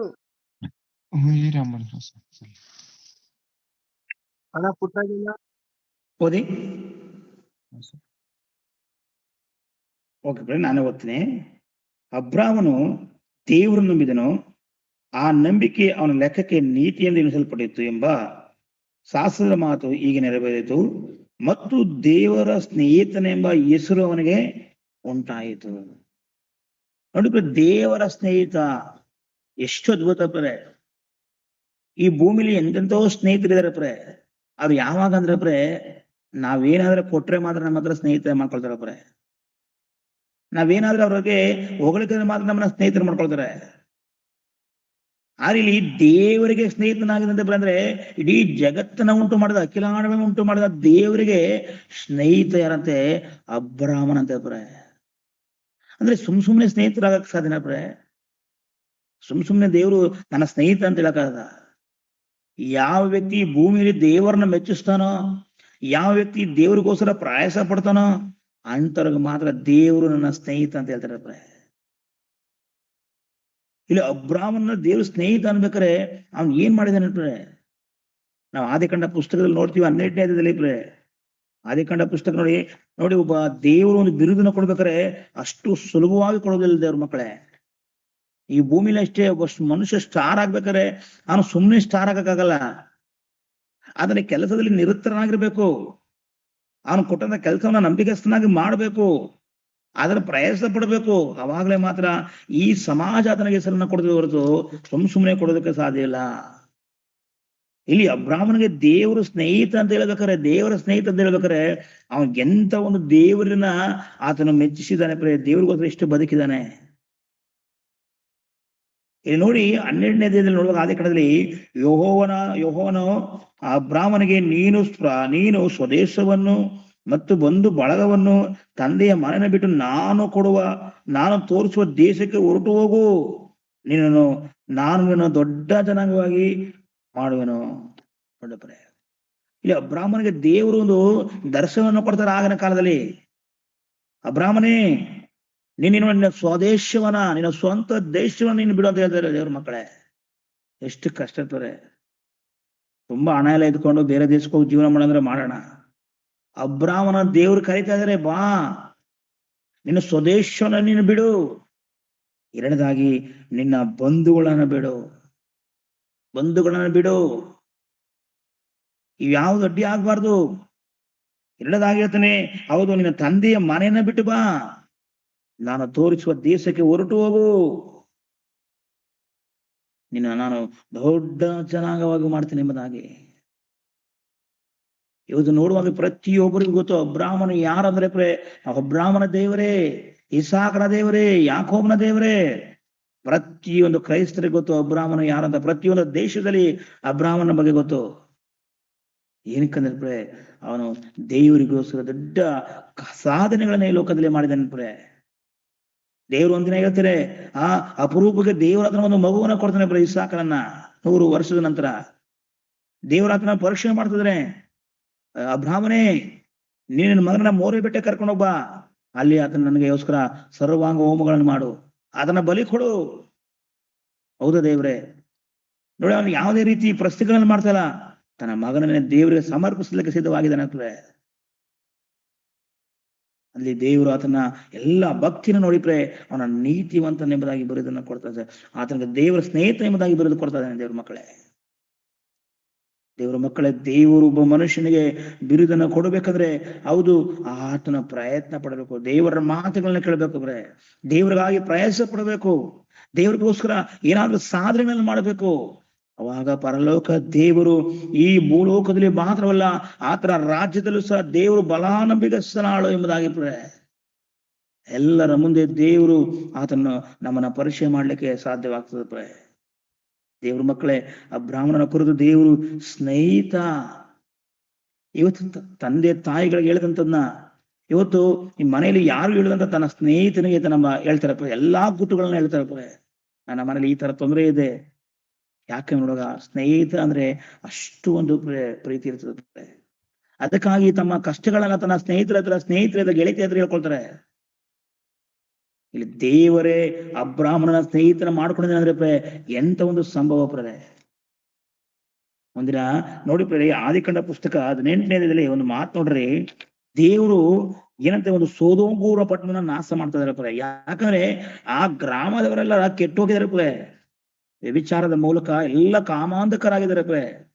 ಅಂತ ಸಂದರ್ಭದಲ್ಲಿ ದೇವರು ಆ ಒಂದು ಗ್ರಾಮವನ್ನ ನಾಶ ಮಾಡ್ಬೇಕಂತ ಪ್ರಯತ್ನ ಪಡುವಾಗ ಏನಂತ ಹೇಳ್ತಾರೆ ಅಲ್ಲಿ ಪ್ರೆ 18ನೇ ಅಧ್ಯಾಯ 17ನೇ ವಚನದಲ್ಲಿ ಹೇಳಿದ್ರೆ ಪ್ರೆ. ಅದಿಕಂಡ 18ನೇ ಅಧ್ಯಾಯ 17ನೇ ವಚನದಲ್ಲಿ ಆಗ ಅದೇನಂದ್ರೆ ಯೆಹೋವನು ಹ್ಮ್ ಆಗ ಯೆಹೋವನು ತನ್ನೊಳಗೆ ನಾನು ಮಾಡಬೇಕೆಂದಿರುವ ಕಾರ್ಯವನ್ನು ಅಬ್ರಾಮನಿಗೆ ಮರೆಮಾಡುವುದು ಸರಿಯೋ? ಸಾಕು ಪ್ರೆ. ನೋಡಿ, ದೇವರು ಒಂದು ಅಪಾಯವನ್ನ ಮಾಡುವಾಗ ಅಬ್ರಾಹ್ಮನಿಗೆ ಹೇಳ್ತಾ ಇದಾರೆ ಪ್ರೆ, ನಾನು ಈ ಗ್ರಾಮವನ್ನ ನಾಶ ಮಾಡ್ತಾ ಇದ್ದೇನೆ, ನಾನು ಸಸ್ಪೆನ್ಸ್ ಮಾಡಬಾರ್ದು, ಇದನ್ನ ಅಬ್ರಾಹ್ಮನಿಗೆ ನಾನು ಹೇಳ್ಬೇಕು. ಅಬ್ರಾಹ್ಮನಿಗೆ ಒಂದು ವೇಳೆ ದೇವರು ಇಷ್ಟು ಮಾತಾಡಿರ್ಬೋದು ಪ್ರೆ. ಅಬ್ರಾಹ್ಮನೇ, ಆ ಗ್ರಾಮದ ಜನರು ಈ ರೀತಿ ಆಗಿದ್ದಾರೆ, ನಾನು ಮೊರಮಾಚಬಾರ್ದು, ನಾನು ಅದನ್ನ ಗುಟ್ಟಾಗ ಮಾಡಬಾರ್ದು, ನನ್ನ ಸ್ನೇಹಿತನಿಗೆ ನಾನು ತಿಳಿಸ್ಕೊಡ್ತೇನೆ. ಎಷ್ಟು ದೇವರು ಬ್ರಾಹ್ಮಣನ ಸ್ನೇಹಿತನ ಮಾಡ್ಕೊಳ್ತಂದ್ರೆ ಎಷ್ಟು ಪ್ರೆ. ಇಡೀ ಲೋಕವನ್ನ ಸಕಲವನ್ನ ಜೀವರಾಶಿಗಳನ್ನ ಉಂಟು ಮಾಡಿದ ದೇವರು ಆತನ ಈ ಭೂಲೋಕದಲ್ಲಿ ಒಬ್ಬನ ಸ್ನೇಹಿತನ ಮಾಡ್ಕೊಳ್ತಾನೆ ಅಂದ್ರೆ ಪ್ರೆ, ಅವನು ಎಷ್ಟು ಭಾಗ್ಯವಂತನು ಬ್ರಾಹ್ಮಣ ಪ್ರೆ. ಅದಕ್ಕೆ ದೇವರು ನೋಡಿದ್ವಿ ಇಬ್ರಿಯ ಬರೆದ ಪತ್ರಿಕೆ, ಬ್ರಾಹ್ಮಣನು ಈ ಲೋಕಕ್ಕೆ ಯಾವ್ದು ಆಸೆ ಪಡಲಿಲ್ಲ ಅಂತ ಪ್ರೆ. ಅಂದ್ರೆ ದೇವರು ಒಂದು ದೇಶವನ್ನೇ ಅವನು ಕೊಟ್ಟರು ಸಹ ಆತನು ಅಲ್ಲೇ ಡೇರಿಗಳ ಹಾಕೊಂಡು ವಾಸ ಮಾಡದಂತೆ ಪ್ರೆ. ಇವತ್ತು ನೋಡಿ ಪ್ರೆ, ಇವತ್ತಿನ ದಿನಗಳಲ್ಲಿ ದೇವರ ಸೇವೆಯನ್ನು ಮಾಡುವಂತ ಜನರನ್ನ ಎಷ್ಟು ಏನೋ ಒಂದು ದೊಡ್ಡ ಬಂಗ್ಲೆ ಇದ್ರೆ, ಲಕ್ಷಾಂತರ ಜನಗಳು ಬಂದ್ರೆ, ಕಾರು ಬಂಗ್ಲೆ ಇದ್ರೆ, ಇವರು ದೊಡ್ಡ ಸೇವಕ ಎಂಬುದಾಗಿ ಪ್ರೆ. ಪ್ರೆ, ಅವತ್ತಿನ ದಿನದಲ್ಲಿ ಅಬ್ರಾಹ್ಮನು ಯಾವುದಕ್ಕೆ ಇಷ್ಟಪಟ್ಟಲ್ಲ ಪ್ರೆ. ದೇವರನ್ನ ಮೆಚ್ಚಿಸಬೇಕು, ದೇವರಿಗಾಗಿ ಬದುಕಬೇಕು. ಹೌದು, ಈ ಲೋಕದ ನಂತರ ಹೌದು ನಾನು ಪರಲೋಕ ರಾಜ್ಯವನ್ನು ಸೇರ್ಬೇಕಂತ ಈ ಲೋಕದಲ್ಲಿ ಯಾವುದಕ್ಕೆ ಇಷ್ಟಪಟ್ಟಲ್ಲ ಪ್ರೆ. ಇವತ್ತಿನ ದಿನಗಳಲ್ಲಿ ಆಗಿರ್ತಿರ್ತಾರೆ ಪ್ರೆ. ಅದ್ರ ಕಾರ್ಯ ಇದೆ, ಅದನ್ನ ಜನಗಳಿದ್ರೆ ಮಾತ್ರ ಅದನ್ನ ದೊಡ್ಡ ಸೇವಕ. ಜನಗಳನ್ನ ಗಿಮ್ಮಕ್ಕಿಂದ ಅದನ್ನ ಗೆಲ್ತದಾನೆ. ಏನೋ ಒಂದು ಅವನ ಮಾತಿನ ಚಟುವಟಿಕೆಯಿಂದ ಗೆಲ್ತದಾನೆ ಹೊರತು ಅದನ್ನ ಆತ್ಮಗಳನ್ನ ಗೆದ್ದಿಲ್ಲ ಪ್ರೆ. ದೇವರ ಮಕ್ಕಳ ಈ ಭೂಮಿಯಲ್ಲಿ ಹೌದು ದೇವರು ಸ್ನೇಹಿತರಾಗ್ಬೇಕು ಪ್ರೆ. ಈ ಲೋಕ ಎಷ್ಟೇ ಸ್ನೇಹಿತರಿದ್ರು ಸಹ ಪ್ರೆ, ಒಂದು ವೇಳೆ ನಿನ್ನಂತರ ಒಂದು ವೇಳೆ ಏನಾದ್ರು ಒಂದು ಸಣ್ಣ ತಪ್ಪು ಮಾಡಿದ್ರೆ, ಒಂದು ವೇಳೆ ಏನೋ ಒಂದು ಎಡವಟ್ ಮಾಡಿದ್ರೆ ನೀನು ನಾನು ಬಿಟ್ಟು ಬಿಡ್ತಾನೆ ಪ್ರೆ. ನಿನ್ನತ್ರ ಎಲ್ಲ ಇದ್ರೆ ಮಾತ್ರ ನಿನ್ನ ಸ್ನೇಹಿತನ ಮಾಡ್ಕೊಳ್ತಾನೆ ಪ್ರೆ. ಒಂದು ವೇಳೆ ನನಗೆ ಕಷ್ಟ ಇದೆ, ನನಗೆ ನೋವಿದೆ ಅಂತ ಹೇಳಿದ್ರೆ ಅಲ್ಲಿಂದ ನ್ಯೂಟ್ ಆಗೋಯ್ತಾನೆ. ಆದ್ರೆ ದೇವರು ಆ ರೀತಿ ಅಲ್ಲ ಪ್ರೆ. ದೇವರು ಎಲ್ಲಾ ಸಂದರ್ಭದಲ್ಲಿ, ಕಷ್ಟದಲ್ಲಿ, ದುಃಖದಲ್ಲಿ, ಸಂತೋಷದಲ್ಲಿ, ಎಲ್ಲ ಸಮಯದಲ್ಲಿ ನಿನ್ನ ದೇವ್ರಿಗೋಸ್ಕರ ಪ್ರಯತ್ನ ಪಡುವಾಗ ನಿನ್ನ ಹೆಸರನ್ನ ಪ್ರಖ್ಯಾತಿಗೆ ತರ್ತಾನೆ ಪ್ರೆ. ಇಲ್ಲಿ ಅಬ್ರಾಹ್ಮನ ದೊಡ್ಡ ಚೆನ್ನಾಗವಾಗಿ ಮಾಡ್ತಾನೆ ಎಂಬುದಾಗಿ ಇವತ್ತು ನೋಡುವಾಗ ಹೌದು ದೇವರು ಹೇಳದ ಮಾತು ಈ ಭೂಮಿಯಲ್ಲಿ ಜಗತ್ತಲ್ಲಿ ನೆರವೇರ್ತದೆ ಪ್ರೆ. ನಿನ್ನ ಸಂತಾನವನ್ನು ನಕ್ಷತ್ರದಲ್ಲಿ ಮಾಡ್ತೇನೆ, ನಿನ್ನ ಸಂತಾನವನ್ನ ಸಮುದ್ರದ ಮರಳಿನಷ್ಟು ಮಾಡ್ತೇನೆ, ನಿನ್ನ ಸಂತಾನವನ್ನ ಧೂಳಿನಷ್ಟು ಮಾಡ್ತೇನೆ ಎಂಬುದಾಗಿ ನೋಡುವಾಗ ದೇವರು ಅಬ್ರಾಹ್ಮನ ಮೂಲಕ ಈ ಜಗತ್ತಿನಲ್ಲಿ ಜನಗಳನ್ನ ಹರಡುವಂತೆ ಮಾಡಿದ್ದಾನೆ ದೇವ್ರ ಮಕ್ಕಳೇ. ಅದಕ್ಕಾಗಿ ನೋಡುವಾಗ ಅಬ್ರಾಹ್ಮನಿಗೆ ದೇವರ ಸ್ನೇಹಿತ ಎಂಬುದಾಗಿ ಹೇಳ್ತದೆ ಪ್ರೆ. ನಾವು ಮೂರನೇ ವ್ಯಕ್ತಿ ಬಿರುದು ನೋಡ್ತೀವಿ ಪ್ರೆ. ನಮ್ಮೆಲ್ಲರಿಗೂ ಗೊತ್ತು, ಇಸ್ರಾಯೇಲ್ರನ್ನ ಐಗುಪ್ತ ದೇಶ ನಡೆಸಿದಂತ ವ್ಯಕ್ತಿ ಮೋಸಸ್. ಮೋಸಸ್ಗೆ ದೇವರು ಏನು ಬಿರುದು ಕೊಡ್ತದೆ ಗೊತ್ತಾಗ್ತದೆ? ಅರಣ್ಯಕಾಂಡ 12ನೇ ಅಧ್ಯಾಯ 3ನೇ ವಚನ ಓದಿ ಪ್ರೆ. ಅರಣ್ಯಕಾಂಡ 12ನೇ ಅಧ್ಯಾಯ 3ನೇ ವಚನವನ್ನ ನಾವು ಓದಿಕೊಳ್ಳೋಣ.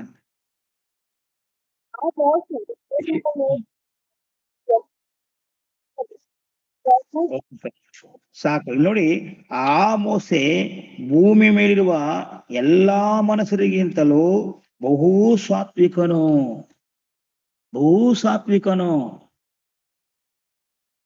ನೋಡಿ, ಅರ್ಥ ಮಾಡ್ಕೊಳ್ರಿ. ಬಹು ಸಾತ್ವಿಕ ಅಂದ್ರೆ ಶಾಂತ ಸ್ವಭಾವವುಳ್ಳವನು. ಅವನಲ್ಲಿ ಎಂತ ಒಂದು ಶಾಂತಿ ಇತ್ತು ಪ್ರೆ. ಅದಕ್ಕೆ ಆದ್ರೆ ಶಾಂತರು ಧನ್ಯರು, ಭೂಮಿಗೆ ಬಾಧಿಸ್ತರಾಗೋರು ಅಂತ ಹೇಳ್ತದೆ ಪ್ರೆ ಬೈಬಲು. ಯೇಸು ಕ್ರಿಸ್ತನ 5ನೇ ಮತ್ತ 5ನೇ ಅಧ್ಯಾಯದಲ್ಲಿ ಬಹು ಸಾತ್ವಿಕ ನೋಡುವಾಗ ಎಷ್ಟು ಒಂದು ಇವನಲ್ಲಿ ತಾಳ್ಮೆ ಇದೆ ನೋಡಿ ಮೋಸೆಯಲ್ಲಿ. ಯಾಕಂದ್ರೆ ಪ್ರೆ, ನಮ್ಮ ಮನೆಯಲ್ಲಿ ಒಂದು ಕುಟುಂಬ ನಮ್ಮ ನಡೆಸಕ್ ತಾಳ್ಮೆ ಇಲ್ಲ. ಅಂದ ಕಾರಣದಲ್ಲಿ ಅರಣ್ಯದಲ್ಲಿ ಆ ಒಂದು ಮೋಸೆ ಐಗುಪ್ತ ದೇಶದಿಂದ ಅನೇಕ ಪವಾಡಗಳನ್ನು ಮಾಡಿ ಅವರೆಲ್ಲರನ್ನ ಕರ್ಕೊ ಬರ್ತಾ ಪ್ರೇ. ಅಲ್ಲಿ ಪುರುಷರೇ 6 ಲಕ್ಷ ಇದ್ರಂತೆ ಪ್ರೇ. ಆದ್ರೆ ಅವ್ರ ಹೆಂಡತಿರಿಲ್ವಾ, ಅವ್ರಿಗೆ ಮಕ್ಕಳಿಲ್ವಾ, ಇವರೆಲ್ಲರಿಗೂ ಆಹಾರವನ್ನ ಕೊಡ್ತಾ ಇದ್ದಾನೆ, ಇವರೆಲ್ಲರಿಗೂ ಸಹ ಆ ದೇವರಿಂದ ಎಲ್ಲವನ್ನ ಮಾಡ್ತಾ ಇದ್ದಾನೆ ಪ್ರೇ. ಅಂತ ಒಂದು ಸಂದರ್ಭದಲ್ಲಿ ಒಂದಿನ ಬರುವಾಗ ಮುಂದೆ ಕೆಂಪು ಸಮುದ್ರ ಇದೆ, ಇನ್ನು ಕಡೆ ಪರನ ರಾಜ್ಯ ಇದೆ. ಇಸ್ರಾಯೇಲ್ರು ಮಧ್ಯದಲ್ಲಿ ಸಿಗಾಕೊಂಡಿದ್ದಾರೆ. ದೇವರು ಅಷ್ಟೆಲ್ಲ ಅದ್ಭುತಗಳನ್ನ ಮಾಡಿದ್ರು ಸಹ ಏನ್ ಮಾಡಿದ್ರೆ, ಆ ಒಂದು ಕೆಂಪು ಸಮುದ್ರ ಬಳಿಯಲ್ಲಿ ಬಂದು ಭಯಂಕರವಾದಂತ ಮಾತುಗಳನ್ನ ಮೋಸೆ ಹೇಳ್ತಾರೆ. ಮೋಸೆ, ನಮ್ಮನ್ನ ಯಾಕೆ ಕರ್ಕೊಂಡ್ ಬಂದೆ? ಐಗುಪ್ತ ದೇಶದಲ್ಲಿ ಸಮಾಧಿಗಳಿರ್ಲಿಲ್ವಾ? ನೋಡಿ, ಒಬ್ಬ ವ್ಯಕ್ತಿ ಕಷ್ಟಪಟ್ಟು ಮನುಷ್ಯರನ್ನ ಪರಲೋಕ ರಾಜ್ಯಕ್ಕೆ ಸೇರಿಸ್ಕೊಂಡು ಬರ್ಬೇಕಾದ್ರೆ ಎಷ್ಟು ಕಷ್ಟಗಳಿದೆ ಪ್ರೇ. ಮೋಸೆ ಮೇಲೆ ಗುಣಗುಡ್ತಾ ಇದ್ರೆ, ಮೋಸೆನ ಬೈತಾ ಇದ್ರೆ, ಮೋಸೆ ಮೇಲೆ ಭಯಂಕರವಾದಂತ ಕೋಪವುಳ್ಳರಾಗಿದ್ದಾರೆ ಪ್ರೇ. ಅಂತ ಒಂದು ಸಂದರ್ಭದಲ್ಲಿ ಮೋಸೆ ಹೇಳ್ತಾನೆ, ಅಂಜಬೇಡ್ರಿ, ದೇವರು ಇವತ್ತು ಮಾಡುವಂತ ಕಾರ್ಯವನ್ನು ಸುಮ್ಮನೆ ನಿಂತ್ಕೊಂಡು ನೋಡ್ರಿ, ಹಿಂದೆ ಕಾಣುವಂತ ಐಗುಪ್ತರ ನೀವು ಎಂದಿಗೂ ಕಾಣೋದಿಲ್ಲ ಎಂಬುದಾಗಿ ಮೋಸೆ ಅವ್ರನ್ನ ಸಂತೈಸ್ತಾ ಇದ್ದಾನೆ ಪ್ರೇ. ಅಷ್ಟು ಜನರನ್ನ ಮೋಸೆ ನಡೆಸ್ಕೊಂಡು ಬರ್ತಾ ಇದ್ದಾನೆ ಅಂದ್ರೆ ಮೋಸೆಲಿ ಎಂತ ಒಂದು ತಾಳ್ಮೆ ಇದೆ ನೋಡಿ. ನಾವು ನೋಡ್ತೀವಿ ಇಬ್ರಿಯ ಬರೆದ ಪತ್ರಿಕೆ 3ನೇದಲ್ಲಿ, ಮೋಸೆ ದೇವರ ಮನೆಯಲ್ಲೆಲ್ಲ ನಂಬಿಗಸ್ತನಾಗಿದ್ರು ಎಂಬುದಾಗಿದ್ರೆ, ನಂಬಿಗಸ್ತನಾಗಿದ್ದನಂತೆ ಪ್ರಯತ್ನ. ದೇವರು ಹೇಳುವಂತ ಕೆಲಸವನ್ನ ಚಾಚು ತಪ್ಪದೆ ಮಾಡ್ತಾನಂತೆ ಪ್ರೇ. ಮೋಸೆ, ನೀನು ಸೀನಾಯಿ ಬೆಟ್ಟಕ್ಕೆ ಬಾ, ನೀನು 40 ದಿನ ಹಗಲು ರಾತ್ರಿ ನನ್ನೊಟ್ಟಿಗೆ ನೀನು ಇರ್ಬೇಕು, ನಿನಗೆ ಧರ್ಮಶಾಸ್ತ್ರವನ್ನು ಕೊಡ್ತೀನಿ, ಆ ಧರ್ಮಶಾಸ್ತ್ರವನ್ನು ತೆಗೆದುಕೊಂಡು ಇಸ್ರಾಯೇಲ್ಯರಿಗೆ ನೀನು ಬೋಧಿಸಬೇಕು. ನಾವು ಬರೀ ಅರ್ಧ ಗಂಟೆ ವಾಕ್ಯ ಕೇಳಕ್ಕೆ ಏನ್ ಮಾಡ್ತೀವಿ, ಕಷ್ಟಪಡ್ತೀವಿ.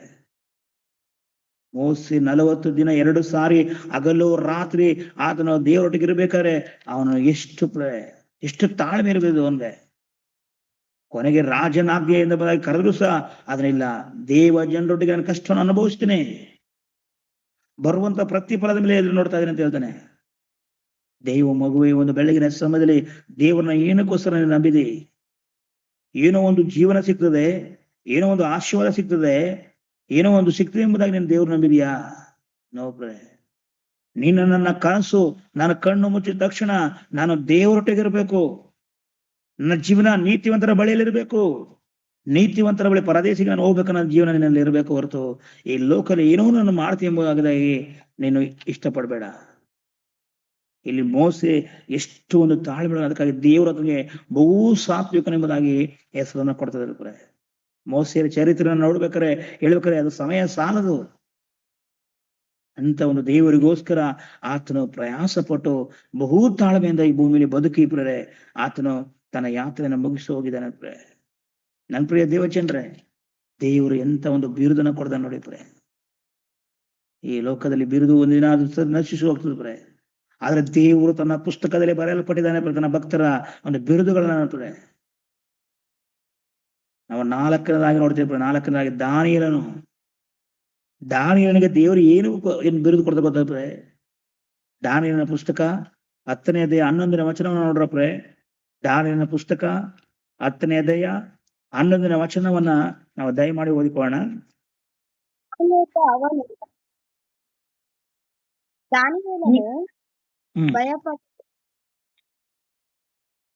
ನೀವೇ ಓದಿ ಬ್ರದರ್.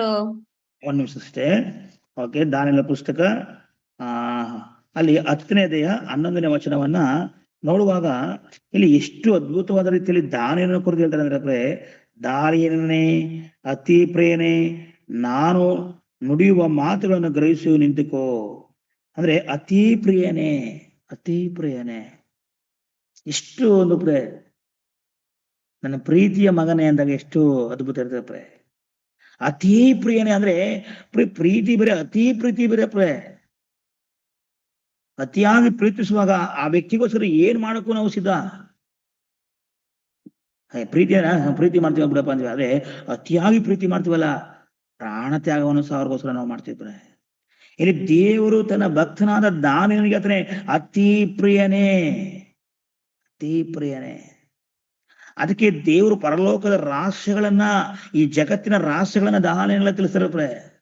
ಆ ಬಾಬೆಲ ದೇಶದಲ್ಲಿ ಎಷ್ಟು ಜನರಿದ್ದಾರೆ, ಎಷ್ಟು ದೊಡ್ಡ ದೊಡ್ಡ ಜ್ಞಾನಿಗಳಿದ್ದಾರೆ.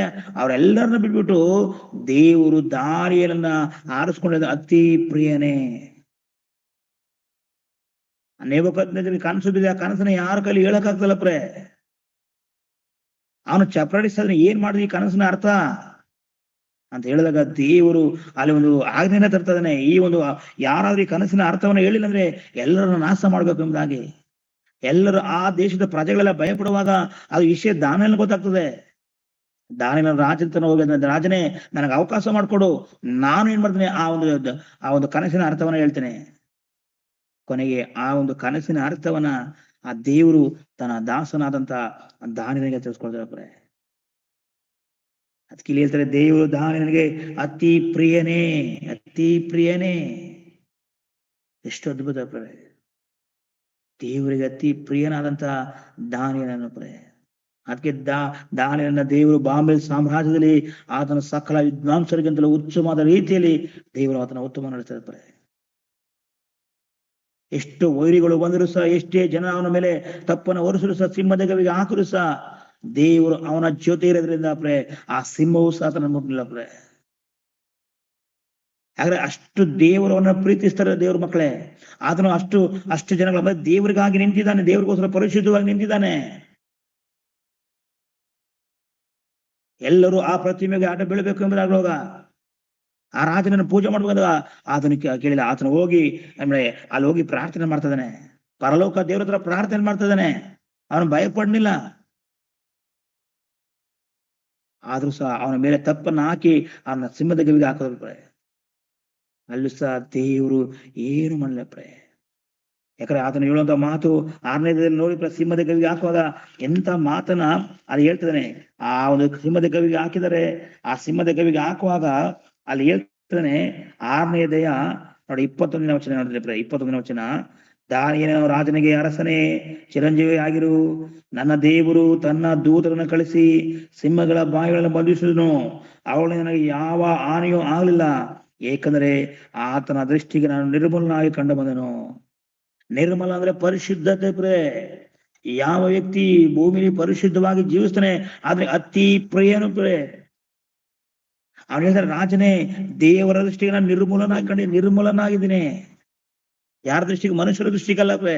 ನಾವು ಮನುಷ್ಯರು ನೋಡ್ಲಿ ಅಂತ ಬಟ್ಟೆಗಳಾಗ್ತೀವಿ, ಮನುಷ್ಯರು ನೋಡ್ಲಿ ಅಂತ ನಾವು ಮುಖವನ್ನು ವಾಶ್ ಮಾಡ್ತೀವಿ, ಮನುಷ್ಯರು ನೋಡ್ಲಿ ಎಂಬುದಾಗಿ ತಲೆ ಬಾಚ್ಕೊಳ್ತೀವಿ, ಮನುಷ್ಯರು ನೋಡ್ಲಿ ಎಂಬುದಾಗಿ ನಾವು ಬಟ್ಟೆಗಳಾಗ್ತೀವಿ ಪ್ರೇ. ನಮ್ಮ ದೃಷ್ಟಿ ಯಾವಾಗಲೂ ದೇವರನ್ನ ನೋಡ್ತಾನೆ, ದೇವ್ರಿಗಾಗಿ ಬದುಕಬೇಕು, ನನ್ನ ಹೃದಯವನ್ನು ಸಿದ್ಧಪಡಿಸ್ಕೋಬೇಕು. ಆ ರೀತಿ ನಮ್ಮಲ್ಲಿ ಗುಣಗಳು ಬರೋದಿಲ್ಲ. ಎಲ್ಲಿ ದಾನಿಯೇಲನಿಗೆ ಅಂದ್ರೆ ನಾನು ದೇವರ ದೃಷ್ಟಿ ನಿರ್ಮಲನಾಗಿದ್ದೀನಿ ಅಂತ ಹೇಳ್ತಾನೆ, ಬಹಳ ಕನ್ಫರ್ಮ್ ಆಗಿ ಹೇಳ್ತಾನೆ. ಅಂತ ವ್ಯಕ್ತಿನ ದೇವರು ನನ್ನ ಪ್ರಿಯ ಅಂತ ಹೇಳ್ಬೇಕಾರೆ ಅತಿ ಪ್ರಿಯನಂತ ಹೇಳ್ಬಾರ್ದ? ಮತ್ತ ಆತನ ಹೇಳ್ತಾನೆ ನೋಡಿ, ದಾನಿಯೇಲನು ನಿನಗೆ ರಾಜನಾದ ನಿನಗೂ ಯಾವ ದ್ರೋಹವನ್ನು ಮಾಡಿಲ್ಲ ಎಂದು ಹೇಳಿದನು. ಅದನ್ನು ಕೇಳಿ ರಾಜನು ಬಹು ಸಂತೋಷಗಳು ಪಟ್ಟು ದಾನಿಯೇಲನನ್ನು ಗವಿಯೊಳಗಿಂದ ಮೇಲಕ್ಕೆ ತರಬೇಕೆಂದು ಅಪ್ಪಣೆ ಮಾಡಿದನು. ನಾನು ಈ ಭೂಮಿಯಲ್ಲಿ ಯಾರಿಗೂ ನಾನು ದ್ರೋಹಣ ಮಾಡಿಲ್ಲ ರಾಜ, ಮತ್ತು ದೇವರ ದೃಷ್ಟಿಯಲ್ಲಿ ನಾನು ಯಾವ ರೀತಿ ತಪ್ಪು ನಡ್ಕೊಂಡಿಲ್ಲ ರಾಜ. ಅದಕ್ಕೆ ದೇವರು 10ನೇ ಅಧ್ಯಾಯದಲ್ಲಿ ನೋಡುವಾಗ ಅತಿ ಪ್ರಿಯನೇ ಎಂಬುದಾಗಿ ಹೇಳ್ತಾರೆ ಪ್ರೇ. ದೇವ್ರ ಮಕ್ಕಳೇ, ದೇವರು ಮುಂದೆ ಒಂದು ಬಿರುದು ಬರ್ಬೇಕಂದ್ರೆ ಪ್ರೇ ನಾವು ಹಿಂದೆ ಒಂದು ದೊಡ್ಡ ಕೆಲಸವನ್ನು ಮಾಡಿರ್ಬೇಕು. ಆಗ ಮುಂದೆ ಒಂದಷ್ಟು ಯಾರ ನಮ್ಗೆ ಹೆಸರು ಬರ್ತದೆ ಪ್ರೇ. ಅತಿ ಪ್ರಿಯನು, ನೀತಿವಂತನಾದ ನೋಹನು, ದೇವರ ಸ್ನೇಹಿತನಾದ ಅಬ್ರಹಾಮನು, ಬಹು ಸಾತ್ವಿಕನಾದ ಮೋಸೆ, ಅತಿ ಪ್ರಿಯನಾದ ದಾನಿಯೇಲನು ಎಂಬುದಾಗಿ ಹೆಸರು ಬರ್ತದೆ ಪ್ರೇ. ದೇವ ಮಗುವೆ, ಇವತ್ತು ನಿನಗೆ ಪರಲೋಕದಲ್ಲಿ ಬಿರುದು ಬೇಕಾ? ದೇವರ ಸನ್ನಿಧಾನದಲ್ಲಿ ನಿನಗೆ ಅಲ್ಲಿ ಒಂದು ಬಿರುದು ಬೇಕಾ? ಈ ಲೋಕದಲ್ಲಿ ದೇವರಿಗೋಸ್ಕರ ಪ್ರಯಾಸ ಪಡು, ದೇವರಿಗೋಸ್ಕರ ಅತಿ ಪರಿಶುದ್ಧನಾಗಿ ನೀನು ಜೀವಿಸು, ನಿರ್ಮಲನಾಗಿ ಕಾಣು. ಇವತ್ತು ಎಷ್ಟೇ ನೀನು ಏನೇ ಮಾಡಿದ್ರು ಮನುಷ್ಯರನ್ನು ಮೆಚ್ಚಿಸಕ್ಕಾಗಲ್ಲ ಪ್ರೇ. ಮನುಷ್ಯನನ್ನು ಮೆಚ್ಚಿಸಕ್ಕೆ ಸಾಧ್ಯನೇ ಇಲ್ಲ. ಅದರಿಂದ ನಿನ್ನ ಸೃಷ್ಟಿ ಮಾಡಿದ ಆ ತಂದೆಯನ್ನು ಮೆಚ್ಚಿಸು ಪ್ರೇ. ಆ ತಂದೆಗಾಗಿ ಬದುಕು, ಆ ತಂದೆಗಾಗಿ ಸೇವೆ ಮಾಡು, ಆ ತಂದೆಗಾಗಿ ಏನಾದ್ರೂ ಈ ಲೋಕದಲ್ಲಿ ಸಾಧನೆ ಮಾಡು. ದೇವರು ಒಂದು ಅತಿ ಪ್ರಿಯನೇ ಎಂಬುದಾಗಿರ್ತಾರೆ. ಅತಿ ಪ್ರಿಯನೇ ಎಂಬುದಾಗಿ ನಿನ್ನನ್ನು ಎಲ್ಲರ ಮುಂದೆ ಆತನ ತಬ್ಬಿಕೊಳ್ಳುವಂತನಾಗಿದ್ದಾನೆ ಪ್ರೇ. ಎಲ್ಲರ ಮುಂದೆ ಪರಲೋಕದಲ್ಲಿ ಹೇಳುವಂತನಾಗಿದ್ದಾನೆ ದೇವರ ಮಕ್ಕಳೇ. ಎಷ್ಟು ಅದ್ಭುತವಾದಂತ ಬಿರುದು ನೋಡಿ ಪ್ರೇ ದಾನಿಯೇಲನಿಗೆ. ಅದೇ ರೀತಿ ನಾವು ಇನ್ನೊಬ್ಬ ವ್ಯಕ್ತಿಯನ್ನು ನೋಡೋಣ ಪ್ರೇ. ಇನ್ನೊಬ್ಬ ವ್ಯಕ್ತಿಯನ್ನ ಕುರಿತು ನೋಡೋಣ. ಅದನ್ನ ನೋಡುವಾಗ ಹೌದು, ಬಹಳ ಬಹಳ ಬಹಳ ದೇವರಿಗೆ ಯಥಾರ್ಥವಂತನು ಪ್ರೇ. ಯೋಬನನ್ನು ಕುರಿತು ದೇವರು ಯೋಬನಿಗೆ ಯಾವ ಒಂದು ಬಿರುದು ಕೊಟ್ಟಿದ್ದಾನೆ? ಯೋಬನ ಪುಸ್ತಕ 1ನೇ ಅಧ್ಯಾಯ ನೋಡಿ 1ನೇ ವಚನ ನೋಡುವಾಗ ಯೋಬನ ಪುಸ್ತಕ 1ನೇ ಅಧ್ಯಾಯ ಅಲ್ಲಿ 1ನೇ ವಚನ ನೋಡುವಾಗ ಊಚ್ ದೇಶದಲ್ಲಿ ಯೋಬನೆಂಬ ಒಬ್ಬ ಮನುಷ್ಯನಿದ್ದಾನೆ ಎಂಬುದಾಗಿ ಹೇಳ್ತಾರೆ. ಊಚ್ ದೇಶ ಇದೆ, ಯಾವ ರೀತಿ ಭಾರತ ದೇಶ ಇದೆ ಅದೇ ರೀತಿ ಊಚ್ ದೇಶ ಎಂಬುದಾಗಿ ಒಂದು ದೇಶ ಇದೆ. ಅಲ್ಲಿ ಯೋಬನಿದ್ದಾನೆ. ಅಲ್ಲಿ ಅವನು ದೇವರಲ್ಲಿ ಭಯಭಕ್ತಿಯುಳ್ಳನಾಗಿದ್ದು ಕೆಟ್ಟದನ್ನು ನಿರಾಕರಿಸುತ್ತಾ ನಿರ್ದೋಷಿಯು ಯಥಾರ್ಥ ಚಿತ್ತನಾಗಿದನು. ಯಥಾರ್ಥವಂತನ ಹೇಳ್ತದೆ. ಯಥಾರ್ಥ ಅಂದ್ರೆ ಇದ್ದಿತ ಇದ್ದಾಗಿ ಹೇಳುತ್ತದು. ಯಥಾರ್ಥ ಅಂದ್ರೆ ಅದರಲ್ಲಿ ಯಾವುದೋ ಒಂದು ಕಲ್ಮಶ ಇಲ್ಲಪ್ರೆ. ಅದು ಇವನಲ್ಲಿ ಹಣ ಇರಲಿಲ್ವಾ, ಇವನಲ್ಲಿ ಆಸ್ತಿ ಇರಲಿಲ್ವಾ, ಇವನಲ್ಲಿ ಅಂತಸ್ತಿರಲಿಲ್ವಾ? ಅಂದ್ರೆ ಬರೀ ಬಡವನು ಮಾತ್ರ, ಶ್ರೀಮಂತನು ಸಹ ಯಥಾರ್ಥವಂತನಾಗಿರ್ಬೋದು ಅಂತ ಇಲ್ಲಿ ಯೋಬನ ಕುರಿತು ಹೇಳ್ತಾ ಇರಪ್ರೆ. ಯೋಬನಿಗೆ ಯಾವ ಕೊರತೆ ಇರಲಿಲ್ಲ. ನೀವು ನಂಬ್ರಿ, ಯೋಬನ ಕುರಿತು ಹೇಳ್ತಾನೆ ದೇವರು 1ನೇ ಅಧ್ಯಾಯ 8ನೇ ವಚನ ನೋಡುವಾಗ 1ನೇ ಅಧ್ಯಾಯ 8ನೇ ವಚನದಲ್ಲಿ ಹೇಳ್ತದೆ, ಆಗ ಯೆಹೋವನು ನನ್ನ ದಾಸನಾದ ಯೋಬನ ಮೇಲೆ ಗಮನವಿಟ್ಟಿದೆಯಾ? ಅವನು ದೇವರಲ್ಲಿ ಭಯಭಕ್ತಿವನಾಗಿದ್ದು ಕೆಟ್ಟದನ್ನು ನಿರಾಕರಿಸ ನಿರ್ದೋಷಿಯು ಯಥಾರ್ಥಚಿತ್ತನು ಆಗಿದ್ದಾನೆ. ಯಾರು ಹೇಳ್ತಾರೆ? ಪರಮ ವೈರಿಯಾದಂತ, ದೇವರ ವೈರಿಯಾದಂತ ಸೈತಾನನಿಗೆ ದೇವರು ಚಾಲೆಂಜ್ ಮಾಡ್ತಾ ಇದ್ದಾನೆ. ಸೈತಾನನೇ, ಭೂಲೋಕದಲ್ಲಿ ನನ್ನ ಮಗನಾದ ಯೋಬನ ನೀನು ಗಮನಿಸಿದೀಯಾ? ಅವನೆಷ್ಟು ಯಥಾರ್ಥವಂತನಾಗಿದ್ದಾನೆ, ಎಷ್ಟು ನೀತಿವಂತನಾಗಿದ್ದಾನೆ. ನೀನ್ ಯಾವ ತರ ನನ್ನ ಬಗ್ಗೆ ಆಲೋಚನೆ ಮಾಡಿದ್ಯಾ ಅಂತ ದೇವರು ಆ ವೈರಿ ಜೊತೆ ಹೇಳುವಾಗ ಎಂತ ಒಂದು ನನ್ನ ಕುರಿತು ಬೇಕಾದ ಸೈತಾನನೇ, ನೋಡಿದೆ ನನ್ನ ಮಕ್ಕಳನ್ನ ಭೂಮಿಯಲ್ಲಿ ಯಾವ ರೀತಿ ಇದ್ದಾರೆ ಅಂತ? ಸಾಧ್ಯನೇ ಇಲ್ಲ. ಆದ್ರೆ ಯೋಬನಿಗೆ ಎಷ್ಟು ನಂಬಿಗಸ್ತನಾಗಿದ್ದಾನೆ, ಎಷ್ಟು ತಾಳ್ಮೆಯುಳ್ಳವನಾಗಿದ್ದಾನೆ. ಆತನು ಇದ್ದಾಗಲೂ ಹಾಗೆ ಇರ್ತಾನೆ, ಎಲ್ಲನ್ನು ಕಳ್ಕೊಂಡಾಗಲೂ ಹಾಗೆ ಇರ್ತಾನೆ. ನಾವಿದ್ದಾಗ ದೇವರೇ ದೇವರೇ ದೇವರೇ ಅಂತ ಹೇಳ್ತೀವಿ. ಅಯ್ಯೋ ದೇವ್ರು ಅದು ಕೊಟ್ರು, ಇದು ಕೊಟ್ರು, ನನಗೆ ಅದು ಕೊಟ್ರು, ನಾನು ಆಶೀರ್ವಾದ ಮಾಡುವ ಅಂತ ಹೇಳ್ತಾರೆ. ಆದ್ರೆ ಯೋಬನ ನೋಡುವಾಗ ಮುಂದಿನ ಅಲ್ಲಿ ವಾಕ್ಯ ನೋಡುವಾಗ ಎಲ್ಲವನ್ನ ಕಳ್ಕೊಳ್ತಾನೆ. ಎಲ್ಲವನ್ನ ಕಳ್ಕೊಂಡು ಹೇಳ್ತಾನೆ 20ನೇ ವಚನದಲ್ಲಿ, ಏನಿಲ್ಲದವನಾಗಿ ತಾಯಿಯ ಗರ್ಭದಲ್ಲಿ ಬಂದನು, ಏನಿಲ್ಲದವನಾಗಿ ಗತಿಸಿ ಹೋಗುವನು. ಯೆಹೋವನೇ ಕೊಟ್ಟನು, ಯೆಹೋವನೇ ತೆಗೆದುಕೊಂಡನು, ಯೆಹೋವನ ನಾಮಕ್ಕೆ ಸ್ತೋತ್ರವಾಗಲಿ ಎಂದು ಹೇಳಿದನು. ಇದೆಲ್ಲದರಲ್ಲಿಯೂ ಯೋಬನು ಪಾಪ ಮಾಡಿಲ್ಲ, ದೇವರ ಮೇಲೆ ತಪ್ಪು ಹೊರಿಸಲಿಲ್ಲ. ಇಷ್ಟೆಲ್ಲವೆಲ್ಲ ಕಡ್ಕೊಂಡ್ರು ಸಹ ದೇವ್ರ ಮೇಲೆ ತಪ್ಪು ಹೊರಿಸ್ತಲ್ಲ ಅಂತ ನಾವೇನ್ ಮಾಡ್ತೀವಿ? ಬಟ್ ಅಂತ ದೇವ್ರಿಗೆ ಹೇಳ್ಬಿಡ್ತೇವೆ. ದೇವ್ರಿದ್ರೆ ಯಾಕೆ ಹಿಂಗಾಗ್ಬೇಕು? ಬರೀ ಕಷ್ಟಗಳು, ಬರೀ ವೇದನೆಗಳು. ದೇವ್ರಿದ್ದಾರಾ? ದೇವರ ಮೇಲೆ ಮುನ್ಸು, ದೇವರ ಮೇಲೆ ಕೋಪ, ದೇವರ ಮೇಲೆ ಎಷ್ಟೋ ನಿಂದನೆ ಮಾತುಗಳು. ಆದ್ರೆ ಯೋಬನ ಸುಮ್ಮನೆ ಯಥಾರ್ಥವಂತನೇ ಹೇಳಕ್ಕಾಗಲ್ಲ.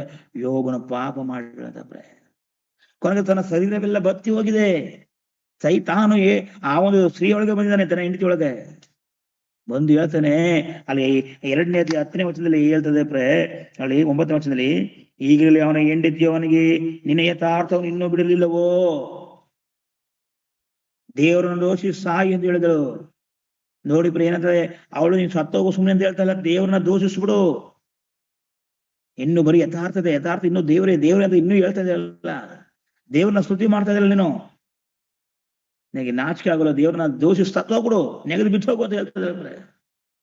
ಎಷ್ಟು ಯಾಕೆ ಆದ್ರೆ ಯೋಬ ಹೇಳ್ತಾನೆ, ಯಾಕೆ ತಾಳ್ಮೆ, ಯಾಕೆ ನೀನು ಮೂರ್ಖಿ ತರ ಮಾತಾಡ್ತಾ ಇದೀಯಾ? ದೇವರಿಂದ ಒಳ್ಳೇದು ಬೇಕು, ಕೆಟ್ಟದ್ದು ಬೇಡವಾ? ಅಲ್ಲಿ ಹೇಳ್ತಿದ್ರೆ ವಾಕ್ಯ ಹೇಳ್ತದೆ ನೋಡಲ್ಲಿ 10ನೇ ವಚನದಲ್ಲಿ, ಮೂರ್ಖಳು ಮಾತಾಡದಂತೆ ನೀನು ಮಾತಾಡ್ತಿ. ದೇವರ ಹಸ್ತದಿಂದ ನಾವು ಒಳ್ಳೆದನ್ನ ಹೊಂದಿದಷ್ಟು ಕೆಟ್ಟದನ್ನು ಹೊಂದಬಾರದು ಎಂದು ಹೇಳಿದ್ರು. ಈ ಸಂದರ್ಭದಲ್ಲಿಯೂ ಪಾಪದ ಮಾತನ್ನು ಅವನ ತುಟಿಗಳಲ್ಲಿ ಹೊರಡಲಿಲ್ಲ ಅಂತ. ಅಷ್ಟು ಗ್ರೇಡ್ ಪ್ರಯೋಗ. ಸುಮ್ಮನೆ ಯಥಾರ್ಥವಂತ ಅಂತ ಹೇಳಕ್ಕಾಗದ? ದೇವರು ಅವನ ಭಕ್ತಿ ನೋಡ್ತಾರೆ, ಅವನ ಮಾತುಗಳು ನೋಡ್ತಾರೆ, ಅವನ ನಡೆ ನೋಡಿದ್ರೆ, ಅವನ ನುಡಿ ನೋಡಿದ್ರೆ, ಅವನ ಕ್ರಿಯೆಗಳು ನೋಡಿದ್ರೆ, ಇದನ್ನ ಎಲ್ಲವನ್ನ ನೋಡಿ ದೇವರು ಯೋಬನಿಗೆ ಯಥಾರ್ಥವಂತನಂತ ಕೊಡ್ತಾರೆ. ನಾವು ಕೊನೆಯ ಅಧ್ಯಾಯವನ್ನು ನೋಡುವಾಗ ಯೋಬನು ಏನನ್ನ ಕಳ್ಕೊಂಡು ಎಲ್ಲವನ್ನ ದೇವರು 2 ಲಕ್ಷ ಕೊಟ್ರಂತೆ. ಉದ್ದೇಶ ಇಷ್ಟೇ, ಈ ಭೂಮಿಯಲ್ಲಿ ದೇವ್ರಿಗಾಗಿ ಪ್ರಯತ್ನ ಪಡುವಾಗ ಪರಲೋಕದಲ್ಲಿ ದೇವರು 2ರಷ್ಟು ಫಲವನ್ನು ಕೊಡ್ತಾನೆ. ಯೋಬನ ಚರಿತ್ರೆಯನ್ನು ನಾವು ಓದುವಾಗ ಎಷ್ಟು ಅದ್ಭುತವಾಗಿದೆ. ಯೋಬನ ದೇವರು ಎಷ್ಟು ಪ್ರೀತಿಸಿದ್ದಾರೆ. ಸಂತೋಷ ಬಂದಾಗ, ಒಂದು ವೇಳೆ ಬಂದಾಗ ದೇವ್ರನ್ನ ಹೊಗಳು ಸಹಜ. ಎಲ್ಲರೂ ಹೊಗಳ್ತೀವಿ, ದೇವ್ರಿಗೆ ಕೊಟ್ರಪ್ಪ, ದೇವ್ರಿಗೆ ಸ್ತೋತ್ರ, ದೇವ್ರನ್ನ ಕಾರ್ ಕೊಟ್ರು, ನನಗೆ ಬಂಗ್ಲೆ ಕೊಟ್ರು, ನನಗೆ ಸಭೆ ಕೊಟ್ರು, ಎಷ್ಟೋ ದೇವ್ರನ್ನ ಸ್ತುತಿ ಮಾಡ್ತೀವಿ. ಯಾರ್ರೀ ಕಷ್ಟದಲ್ಲಿ ದೇವರನ್ನ ಸ್ತುತಿ ಮಾಡ್ತಾರೆ? ಯಾರ್ರೀ ಹಾಸ್ಪಿಟಲ್ ಭಯಂಕರವಾದಂತ ರೋಗದಲ್ಲಿ ಇರುವಾಗ, ಭಯಂಕರವಾದ ಕಾಯಿಲೆ, ಯಾರು ದೇವರನ್ನ ನೆನ್ಕೊಳ್ತಾರೆ? ದೇವ್ರು ಹಿಂಗ್ ಮಾಡ್ಬಿಟ್ರು, ದೇವ್ರು ಹಂಗ್ ಮಾಡ್ಬಿಟ್ರು ಅಂತ ದೇವ್ರು ನಾವು ದೂಷಿಸ್ತಾ ಇದ್ದಾರೆ. ಯೋಗನ ಆ ರೀತಿ ತನ ಎಲ್ಲ ರಕ್ತ ಎಲ್ಲ ಹೋಗಿದೆ, ಎಲ್ಲ ಕುರುಗಳು ಬಂದು ಎಲ್ಲವೂ ಸಹ ಅದನ್ನು ಸಾಯುವಂತ ಪರಿಸ್ಥಿತಿಗೆ ಬಂದ್ರು ಸಹ ಅವನ ದೇವರನ್ನ ದೂಷಿಸುವಂತ. ಅದಕ್ಕೆ ದೇವರು ಆತನಿಗೆ ಯಥಾರ್ಥವಂತನಂತ ಕೊಡ್ತಾನೆ, ಯಥಾರ್ಥವಂತನ ಎಂಬುದಾಗಿರ್ತಾರೆ. ದೇವರೇ ಮಕ್ಕಳೇ, ಆತನ ಬಗ್ಗೆ ವಿವರಣೆ ಮಾಡಕ್ಕೆ ನನಗೆ ಸಮಯ ಇಲ್ಲ ಅಂದ್ರೆ, ಅಷ್ಟು ಅದ್ಭುತವಾದ ರೀತಿಯಲ್ಲಿ ದೇವ್ರು ಹೇಳ್ತಾರೆ, ಅದನ್ನ ನೀನು ಯಥಾರ್ಥ, ನನ್ನ ಮಗ ಯಥಾರ್ಥವಂತನ ಎಂಬುದಾಗಿ ಹೇಳ್ತಾನೆ. ನಾವು ಇನ್ನೊಬ್ಬ ವ್ಯಕ್ತಿನ ನೋಡೋಣಪ್ರೆ, ಅದನ್ನ ದಾವಿದನ ಬಗ್ಗೆ ನೋಡೋಣಪ್ರೆ. ದಾವಿದನ ಕುರಿತು ದೇವರು ಹೇಳ್ತಿದ್ದಾರೆ. ಅಪೊಸ್ತಲರ ಕೃತ್ಯಗಳು 13ನೇ ಅಧ್ಯಾಯ 22ನೇ ವಚನ ನೋಡಿ. ಅಪೊಸ್ತಲರ ಕೃತ್ಯಗಳು ಇಲ್ಲಿ ನೋಡಿ, ಹೊಸ ಒಡಂಬಡಿಕೆಯಲ್ಲಿ ಇಲ್ಲಿ ನೋಡುವಾಗ ದಾವಿದನ ಕುರಿತು ಬರೆಯಲ್ಪಟ್ಟಿದೆ. ದಾವಿದನ ಬಂದು ಆತನ ಕ್ರಿಸ್ತ ಪೂರ್ವದಲ್ಲಿ ಇದ್ದಂತ ವ್ಯಕ್ತಿ. ಆದ್ರೆ ಇಲ್ಲಿ 1ನೇ ಶತಮಾನದಲ್ಲಿ ನೋಡುವಾಗ ಅಪೊಸ್ತಲರು ಈತನ ಕುರಿತು ಮಾತನಾಡ್ತಿದ್ದಾರೆ ಅಂದ್ರೆ ಎಷ್ಟು ಒಬ್ಬ ವ್ಯಕ್ತಿಯ ಬಗ್ಗೆ ನಾವು ನೆನ್ಕೋಬೇಕಾದ್ರೆ, ಇವತ್ತು ನೋಡಿ ಸ್ವತಂತ್ರ ದಿನಾಚರಣೆ ಆಚರಿಸ್ತಾರೆ. ಆಗ ಆ ಮಹಾತ್ಮ ಗಾಂಧಿ ಬಗ್ಗೆ ಏನ್ ಮಾತಾಡ್ತಾ ಇದ್ದಾರೆ. ಅಂಬೇಡ್ಕರ್ ಜಯಂತಿ ಮಾಡುವಾಗ ಅಂಬೇಡ್ಕರ್ ಬಗ್ಗೆ, ಯಾಕಂದ್ರೆ ಅವರು ಮಾಡೋದ ಕಾರ್ಯವನ್ನು ನೋಡಿ ಅವ್ರನ್ನ ನೆನಪು ಮಾಡ್ಕೊಳ್ತಾ ಇದ್ದಾರೆ. ಅದೇ ರೀತಿ ಹೊಸ ಒಡಂಬಡಿಕೆಯಲ್ಲಿ ನೋಡುವಾಗ ಇಲ್ಲಿ ದಾವಿದನ ಕುರಿತು ಮಾತಾಡ್ತಾ ಇದ್ದಾರೆ. ಏನಂತ ಮಾತಾಡ್ತಿದ್ದಾರೆ ನೋಡಿ, ಅಲ್ಲಿ ನೋಡೋಣ ದಯಮಾಡಿ 13ನೇ ಅಧ್ಯಾಯವನ್ನು ತೆಗೆಯೋಣ. ಅಲ್ಲಿ ದೇವರು 22ನೇ ವಚನ ಹೇಳಿದ್ರೆ, ಆಮೇಲೆ ದೇವರು ಅವನ್ನು ತೆಗೆದು ಹಾಕಿ ದಾವಿದನನ್ನು ಅವರ ಮೇಲೆ ಅರಸನಾಗಿ ಮಾಡಿ, ಇಸಾಯನ ಮಗನು ದಾವಿದನು ನನಗೆ ಸಿಕ್ಕಿದನು, ಇವನು ನನಗೆ ಇಷ್ಟ ಒಪ್ಪುವ ಮನುಷ್ಯನು, ಇವನು ನನ್ನ ಇಷ್ಟವನ್ನು ನೆರವೇರಿಸುವನು, ಒಪ್ಪುವ ಮನುಷ್ಯನು. ಇಲ್ಲಿ ದಾವಿದನಿಗೆ ಹೇಳ್ತಾರೆ, ದೇವರು ಹೇಳ್ತಾರೆ ಅಲ್ಲಿ ಹೇಳುವಾಗ, ಆಮೇಲೆ ದೇವರು ಅವನನ್ನು ತೆಗೆದುಹಾಕಿದನು. ಸೌಲ ರಾಜನು ಪ್ರಥಮ ರಾಜ, ಇಸ್ರಾಯೇಲ್ ರಾಜ, ಕತ್ತಿಯನ್ನು ಹುಡುಕುವಂತ ವ್ಯಕ್ತಿಗೆ ದೇವರು ನೋಡಿ ಅರಸನಾಗಿ ಮಾಡಿದರೆ ಇವನು ಅರಸನಾಗಿ ಬಂದ್ಮೇಲೆ ಒಂಥರ ಚೇಂಜು. ದೇವ್ರ ಮಾತನ್ನ ಕೇಳ್ತಲ್ಲ, ಇವನ್ನೇ ಮನಸ್ಸು ಬಂದ ಜೀವಿಸ್ತಾ ಇದ್ದಾನೆ. ನಾವು ಪ್ರಾರಂಭದಲ್ಲಿ ದೇವರೇ ಅಂತ ಹೇಳ್ತೀವಿ. ದೇವ್ರು ಎಲ್ಲವನ್ನ ಕೊಟ್ಟ ನಂತರ ದೇವ್ರ ಮಾತು ಕೇಳಲ್ಲ. ನಮ್ದೇ ಒಂದು ರೂಲ್ಸು. ದೇವ್ರ ಆಲೋಚನೆಗಳನ್ನ ಕೇಳೋದಿಲ್ಲ, ದೇವ್ರ ಮಾತುಗಳನ್ನ ಕೇಳೋದಿಲ್ಲ. ಪ್ರಾರಂಭದಲ್ಲಿ ದೇವ್ರ ಮಾತೆಲ್ಲ ಕೇಳ್ತಾ ಇರ್ತೀವಿ. ಸ್ವಲ್ಪ ದೇವ್ರು ನಮ್ಗೆ ಏನಾದ್ರೂ ಒಂದು ಮೇಲ್ ತಂದ ಅನ್ಕೊಳ್ಳಿ, ದೇವರ ಆಲೋಚನೆ ಕೇಳೋದಿಲ್ಲ, ನಮ್ಮ ಆಲೋಚನೆ ಪ್ರಕಾರ ನಡೀತಾ ಇರ್ತೀವಿ. ಇಲ್ಲಿ ಆ ಒಂದು ಸೌಲನ್ನು ಅದೇ ರೀತಿ ಮಾಡಿದಾನೆ. ಅದಕ್ಕಾಗಿ ದೇವರು ಅವನನ್ನು ಅವಮಾನ ಪಡಿಸ್ತಾ ಇದ್ದಾನೆ. ಅಂತ ಒಂದು ಅರಸನ ತೆಗೆದುಹಾಕಿ ಚಿಕ್ಕ ಹುಡುಗನಾದ ಆ ಒಂದು ದಾವಿದನಿಗೆ ಹೇಳ್ತಾನೆ, ದಾವಿದನಿಗೆ ಸಿಕ್ಕಿದನು ಅಂತ ಹೇಳ್ತಾರೆ. ಈ ಜಗತ್ತಿನಲ್ಲಿ ಎಷ್ಟು ಜನರಿದ್ದಾರೆ, ಕೋಟ್ಯಾನು ಕೋಟಿ ಜನರಿದ್ದಾರೆ. ಎಷ್ಟೋ ಜನರ ಘಟಾನುಘಟಿಗಳು ಗತಿಸಿ ಹೋಗಿದ್ದಾರೆ. ಆದ್ರೆ ಇವತ್ತು ನಿನ್ನ ದೇವರ ಕೈಗೆ ನಮ್ಮನ್ನ ಹುಡುಕಿದಾನೆ ದೇವರು. ನೀನ್ ತರಕಾರಿ ಅಂಗಡಿಗೆ ಹೋದಾಗ ಎಲ್ಲವನ್ನ ತುಂಬ್ಕೊ ಬರೋದಿಲ್ಲ, ಆರಿಸಿ ತೆಗೆದುಕೊಳ್ತೀಯ. ಒಂದು ಬಟ್ಟೆ ಅಂಗಡಿಗೆ ಹೋದಾಗ ಯಾವುದೋ ಬಟ್ಟೆ ತಗೊಂಡು ಬರೋ ಆರಿಸಿ ತೆಗೆದುಕೊಳ್ತೀಯ. ಅವನು ಚಿನ್ನದ ಅಂಗಡಿಗೆ ಹೋದಾಗ ಯಾವುದೋ ಚಿನ್ನ ತರೋದಿಲ್ಲ, ಅದನ್ನ ಆರಿಸ್ಕೊಳ್ತೀಯ. ಟೀಚರು ಮಕ್ಕಳನ್ನ, ಒಳ್ಳೆ ಸ್ಟೂಡೆಂಟ್ಗಳನ್ನ ಆರಿಸ್ಕೊಳ್ತಾರೆ. ಕ್ರಿಕೆಟ್ ಆಡುವಂತ ಆ ಒಂದು ಕ್ರೀಡೆಯಲ್ಲಿ ಒಳ್ಳೆ ವ್ಯಕ್ತಿಗಳನ್ನ ಆರಿಸಲು ಬರ್ತಾರೆ. ಎಷ್ಟೋ ಜನ ಇರ್ತಾರೆ. ಅದೇ ರೀತಿ ದೇವರು ಇವತ್ತು ಹೇಳ್ತಾನೆ, ನನಗೆ ಸಿಕ್ಕಿದನು ಎಂಬುದಾಗಿರ್ತಾರೆ.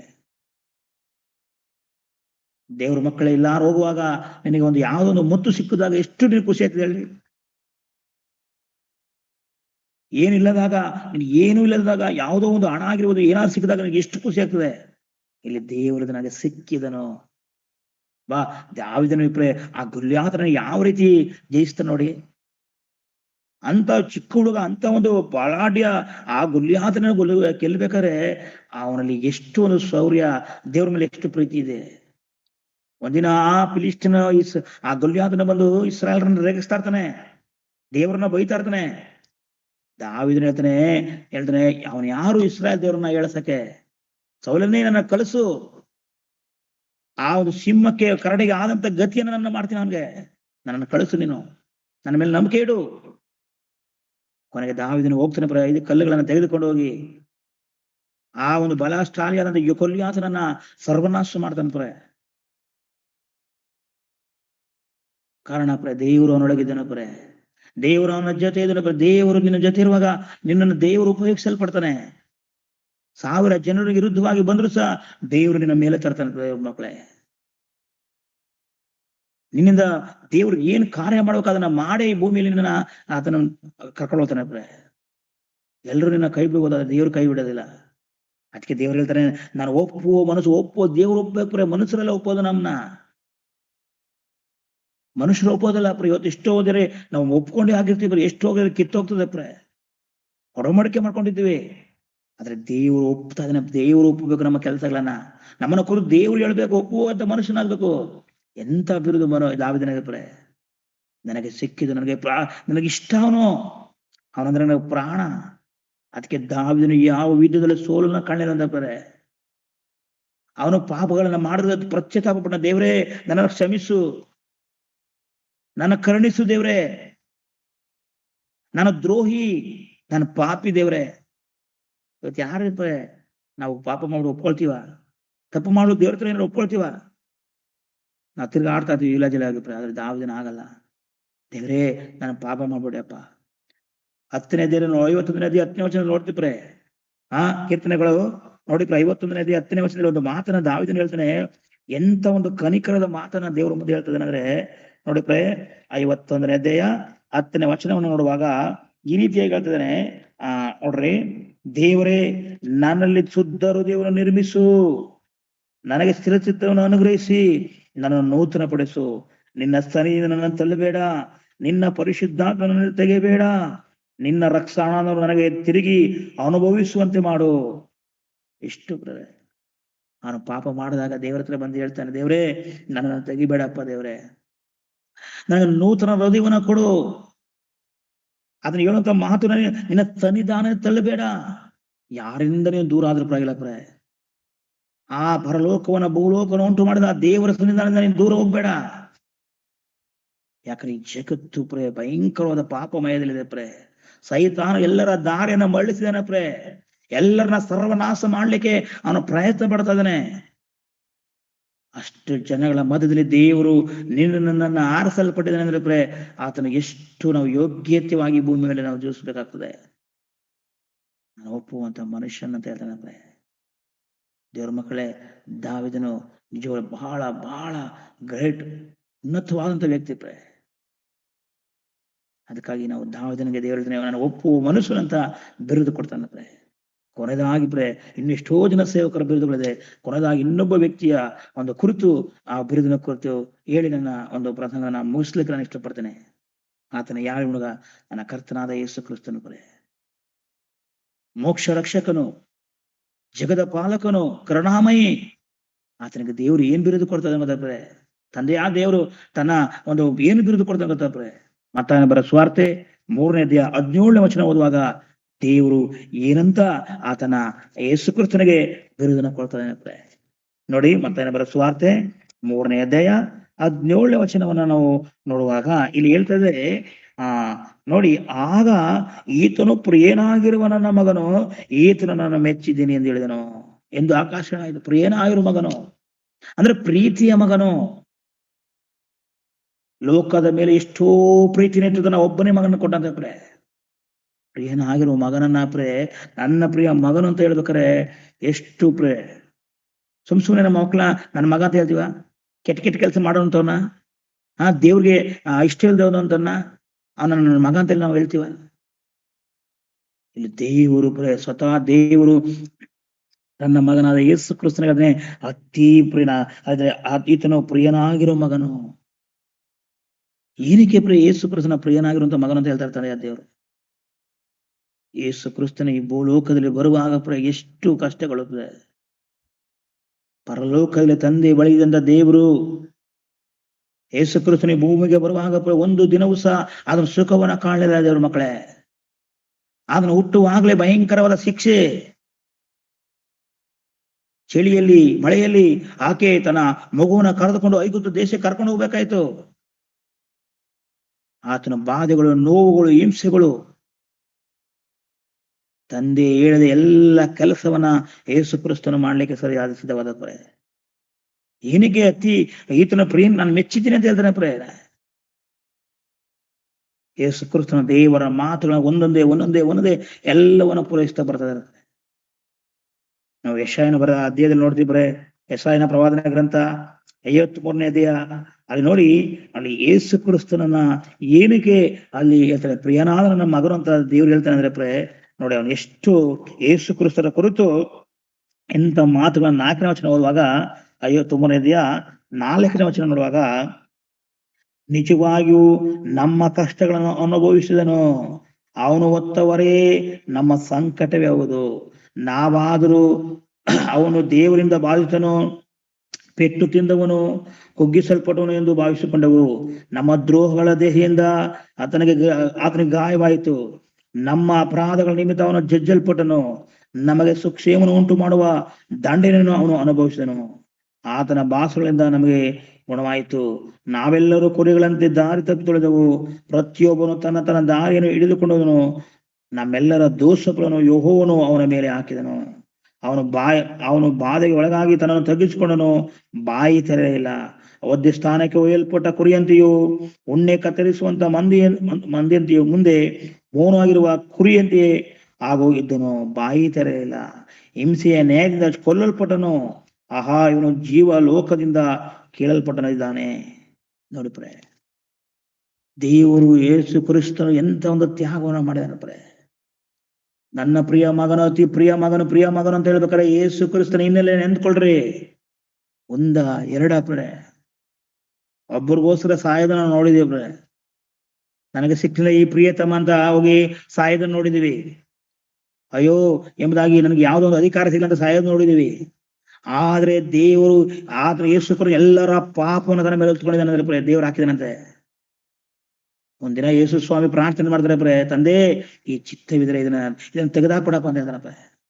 ಅಂದ್ರೆ ಈ ಲೋಕದ ಮಾನವರ ಪಾಪವನ್ನು ಹೊತ್ಕೊಳ್ಬೇಕಾದ್ರೆ ಎಷ್ಟು ಕಷ್ಟ ಇರ್ತದೆ. ಆದ್ರೂ ನನ್ ಚಿತ್ತ ಅಲ್ಲ ದೇವ್ರೆ, ನಿಮ್ ಚಿತ್ತದಿಂದ ಮಾಡ್ರಿ. ಈ ಜಗತ್ತಿನಲ್ಲಿ ಮನುಷ್ಯನ ಪಾಪ ಭಯಂಕರ ಕ್ರೂರವಾದದ್ದು. ಅದಕ್ಕೆ ಎಷ್ಟು ಜನಗಳಿಗೆ ಭಯಂಕರವಾದ ಪಾಪ ಮಾಡುವ ಭೂಮಿ ಮೇಲೆ ದೇವರು ತೋರಿಸ್ಬಿಡ್ತಾರೆ ಅವ್ರಿಗೆ. ಇಲ್ಲಿ ದೇವರು ಎಲ್ಲರ ಪಾಪವನ್ನು ಯೇಸು ಕ್ರಿಸ್ತನ ಮೇಲೆ ಹಾಕಿದ್ರೆ ಎಷ್ಟು ತಾಳ್ಮೆಗಳನ್ನಾಗಿದ್ದಾನೆ. ಲಾಸ್ಟ್ಗೆ ಆತ ಹೇಳ್ತಾರೆ, ನಗ್ನನಾಗಿ ಮಾಡಿದ್ದಾರೆ ಅದನ್ನ.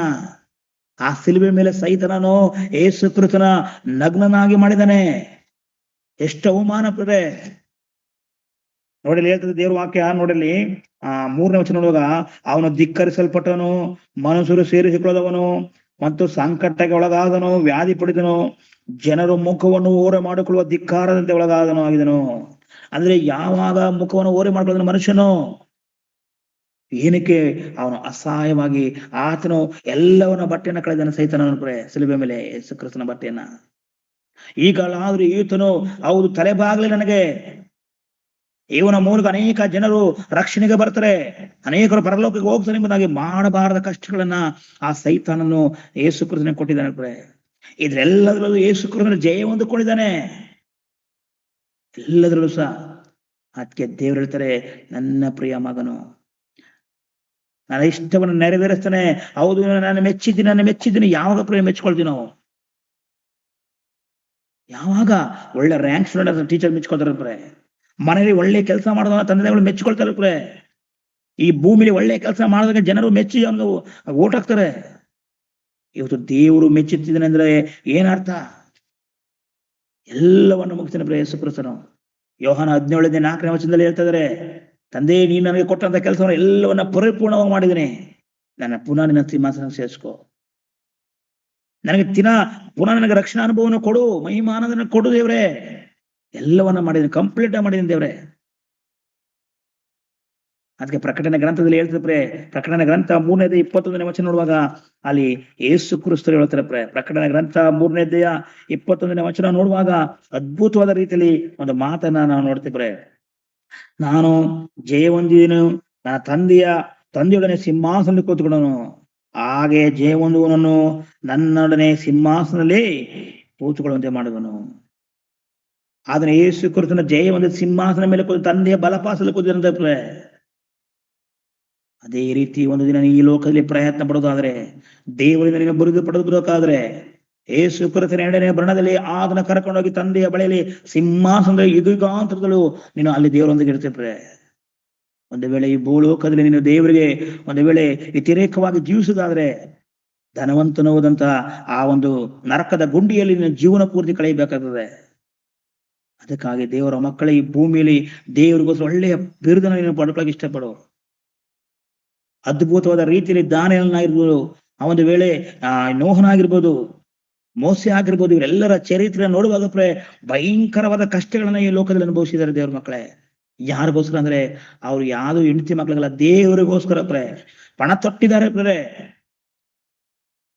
ಸೌಲನ ಜೀವಿತ ನೋಡುವಾಗ, ಪೌಲನ ಜೀವಿತ ನೋಡುವಾಗ ನೋಡ್ರಿ ಎಷ್ಟು ಅದ್ಭುತ ದೇವರು ಆತನ ಸಾಧನವಾಗಿ ಉಪಯೋಗಿಸಿದ್ದಾರೆ. ಎಲ್ಲವನ್ನ ಬರೆದುಕೊಂಡು ಮೋಸ ಈ ಒಂದು ಪೌಲನ ನಮ್ಮ ಪತ್ರಿಕೆಗಳನ್ನ ಕೊಡ್ತಾನೆ. ಎಂತ ಪತ್ರಿಕೆಗಳು ಅದನ್ನ ಬರೆದಂತ ಪತ್ರಿಕೆಗಳು. ಅನೇಕ ಕ್ರೂರಿಯಾಗಿದಂತ ವ್ಯಕ್ತಿ, ಆ ಜನಗಳ ಹಿಂಸೆ ಪಡೆದಂತ ವ್ಯಕ್ತಿ, ಅವನು ದೇವರ ಬಳಿಗೆ ಬಂದಾಗ ದೇವರು ಅವನನ್ನ ಸಾಧನವಾಗಿ ಉಪಯೋಗಿಸಿಕೊಂಡಿದ್ದಾರೆ. ಭಯಂಕರವಾದಂತಹ ಸೇವೆಯನ್ನು ಮಾಡಿ ಲೋಕದ ಹೀರೋವನ್ನ ಒಂದು ಅವನು ದೇವರ ಸೇವೆಯನ್ನು ಮುಗಿಸ್ತಾನೆ. ದೇವ್ರ ಮಕ್ಕಳೇ, ಇವತ್ತು ನನ್ನ ನಿನ್ನ ಚಾನ್ಸ್ ಹೇಗಿದೆ? ದೇವರಿಂದ ಯಾವ ಬಿರುದುಗಳನ್ನು ನಾವು ಪಡ್ಕೊಳ್ತೀವಿ ಅನ್ನೋದನ್ನ ನಾವು ಆಲೋಚನೆ ಮಾಡಿಕೊಂಡು ಈ ಭೂಮಿಯಲ್ಲಿ ಬದುಕೋಣ. ದೇವ್ರಿಗಾಗಿ ಒಂದು ಒಳ್ಳೆ ಬಿರುದನ್ನು ಪಡ್ಕೊಳ್ಳೋಣ. ಅನೇಕರಿಗೆ ಕರ್ತನ ವಾಕ್ಯಗಳನ್ನು ತಿಳಿಸೋಣ. ಈ ಭೂಮಿಯಲ್ಲಿ ಪರಿಶುದ್ಧರಾಗಿ ಜೀವಿಸೋಣ ಅಂತ ಹೇಳ್ತಾ, ಈ ಒಂದು ಬೆಳಗಿನ ಸಮಯ ವಾಕ್ಯದ ಮೂಲಕ ದೇವರು ನಿಮ್ಮೆಲ್ಲರನ್ನ ಸಂತೈಸ್ಲಿ ಅಂತ ಹೇಳ್ತಾ ನನ್ನ ಮಾತುಗಳನ್ನು ಮುಗಿಸ್ತಾ ಇದ್ದೇನೆ. ಎಲ್ಲರಿಗೂ ವಂದನೆಗಳು. ನಾವು ಕಣ್ಣುಗಳನ್ನು ಮುಚ್ಚಿದಾದ್ರೆ ನಾವು ಪ್ರಾರ್ಥನೆ ಮಾಡಿಕೊಳ್ಳೋಣ. ಪರಲೋಕವನ್ನ ಭೂಲೋಕವನ್ನು ಉಂಟು ಮಾಡಿದಂತ ನಮ್ಮ ಪರಲೋಕ ತಂದೆಯೇ, ಈ ಮುಂಜಾನೆ ಸಮಯದಲ್ಲಿ ದೇವರು ತನ್ನ ಭಕ್ತರಿಗೆ ಕೊಡುವಂತ ಬಿರುದುಗಳು ಎಂಬ ವಿಷಯವಾಗಿ ಕೊಡ್ತಾನೆ. ನಿನ್ನ ಮಕ್ಕಳಿಗೆ ಸ್ವಲ್ಪ ಮಟ್ಟಿಗೆ ತಂದೆ ಈ ಮುಂಜಾನೆ ಸಮಯದಲ್ಲಿ ಮಾತನಾಡಲಿಕ್ಕೆ ಕೊಟ್ಟಂತ ಕೃಪೆಗಾಗಿ ಸ್ತೋತ್ರ. ತಂದೆ, ಯಾರೆಲ್ಲ ಈ ಮಾತುಗಳನ್ನ ಕೇಳ್ತಾ ಇದ್ದಾರೆ ದೇವರೇ, ಈ ಭೂಮಿಯಲ್ಲಿ ವೈರಿಯಾಗವಾಗಿ ದೇವರಿಗೋಸ್ಕರ ಏನಾದ್ರೂ ಮಾಡ್ಬೇಕಂತ ಒಂದು ಹಂಬಲದಿಂದ ದೇವರೇ ನಿನ್ನ ಮಕ್ಕಳನ್ನ ದೇವರೇ ಉಪಯೋಗಿಸಪ್ಪ. ತಂದೆ, ಈ ಒಂದು ಮುಂಜಾನೆ ಎದ್ದು ಪ್ರಯಾಸ ಪಡ್ತಾ ಇದಾರೆ, ಕಷ್ಟ ಪಡ್ತಾ ಇದಾರೆ ದೇವರೇ, ಇದು ಎಂದಿಗೂ ವ್ಯರ್ಥವಾಗಬಾರ್ದಪ್ಪ. ಇದರ ಮೂಲಕ ದೇವರೇ ಈ ಭೂಮಿಯಲ್ಲಿ ಒಳ್ಳೆಯ ಹೆಸರನ್ನು ಪಡೆದುಕೊಂಡು ದೇವರನ್ನು ಮೆಚ್ಚಿಸುವಂತೆ, ದೇವರಿಗಾಗಿ ಬದುಕುವಂತ ಮಕ್ಕಳಾಗಿ ನಮ್ಮನ್ನ ಮಾರ್ಪಡಿಸಪ್ಪ. ತಂದೆ, ಈ ಸೇವೆ ಮಾಡುವ ಎಲ್ಲ ಮಕ್ಕಳಿಗಾಗಿ ಪ್ರಾರ್ಥಿಸ್ತೀನಿ. ಪ್ರತಿ ವಾರ ಪ್ರತಿದಿನ ದೇವರ ವಾಕ್ಯವನ್ನು ಕೂಡ ಎಲ್ಲ ಸೇವಕರಿಗಾಗಿ ಪ್ರಾರ್ಥಿಸ್ತೀನಿ ಅಪ್ಪ. ತಂದೆ, ಪ್ರತಿಯೊಬ್ಬರನ್ನ ಘನಪಡಿಸಿ ದೇವರೇ ನಡೆಸಿದ್ದ ಇದೆ, ಅದಕ್ಕಾಗಿ ವಂದನೆಗಳು ತಂದೆ. ತಿರುಗಂದ ಅವರೆಲ್ಲರ ಮೇಲಿನ ಕೃಪೆ ಇರ್ಲಪ್ಪ. ಇದಕ್ಕೋಸ್ಕರ ಯಾರೆಲ್ಲ ಪ್ರಯತ್ನ ಪಡ್ತಿದಾರೆ ಎಲ್ಲರೂ ನೀನು ಕಾಪಾಡು ತಂದೆ. ಈ ಕೆಲಸದಲ್ಲಿ ದೇವರೇ ನಂಬಿಕೆಸ್ಥರಾಗಿದ್ದು ದೇವರೇ ಈ ಮಕ್ಕಳು ಸೇವೆಯಲ್ಲಿ ಮುನ್ನಡೆಯುವಂತೆ ಸಹಾಯ ಮಾಡಪ್ಪ. ತಿರುಗಂಧಾವರ್ತಿ ಇಂಥ ಅವಕಾಶವನ್ನ ದೇವರಿನ ದಾಸನನ್ನ ಕೊಟ್ಟದಕ್ಕಾಗಿ ವಂದನೆಗಳಪ್ಪ. ಈಗ ದೇವರೇ ನನ್ನ ಸರಿನ ಕರೆಗಳ ಒಪ್ಪಿಸಿಕೊಡ್ತೀನಿ. ಈ ಭೂಮಿಯಲ್ಲಿ ಇರೋ ತನಕ ನಿಮಗಾಗಿ ಬದುಕುವಂತ ಕೃಪೆಯನ್ನು ಗ್ರಹಿಸು. ಪ್ರಾರ್ಥನೆ ಕೇಳೋದಕ್ಕಾಗಿ ವಂದನೆ, ಜಯ ಕೊಡೋದಕ್ಕಾಗಿ ವಂದನೆ. ಯೇಸು ಕ್ರಿಸ್ತರ ಹೆಸರಲ್ಲಿ ಪ್ರಾರ್ಥನೆಯ ದೇವರೇ, ಆಮೆನ್. ಕರ್ತನ ಆಶೆ ಹೊಂದಿಕೊಳ್ಳೋಣ. ನಮ್ಮ ತಂದೆಯಾದ ದೇವರ ಪ್ರೀತಿಯು, ಯೇಸು ಕ್ರಿಸ್ತರ ಕೃಪೆಯು, ಪರಿಶುದ್ಧಾತ್ಮನ ಸಮಾಧಾನ ಐಕ್ಯತೆಯು ಕೂಡಿ ಬಂದ ಎಲ್ಲ ಮಕ್ಕಳಿಗೂ ನಿತ್ಯ ಕಾಲ ಕೂರಿರಲಿ. ಆಮೆನ್.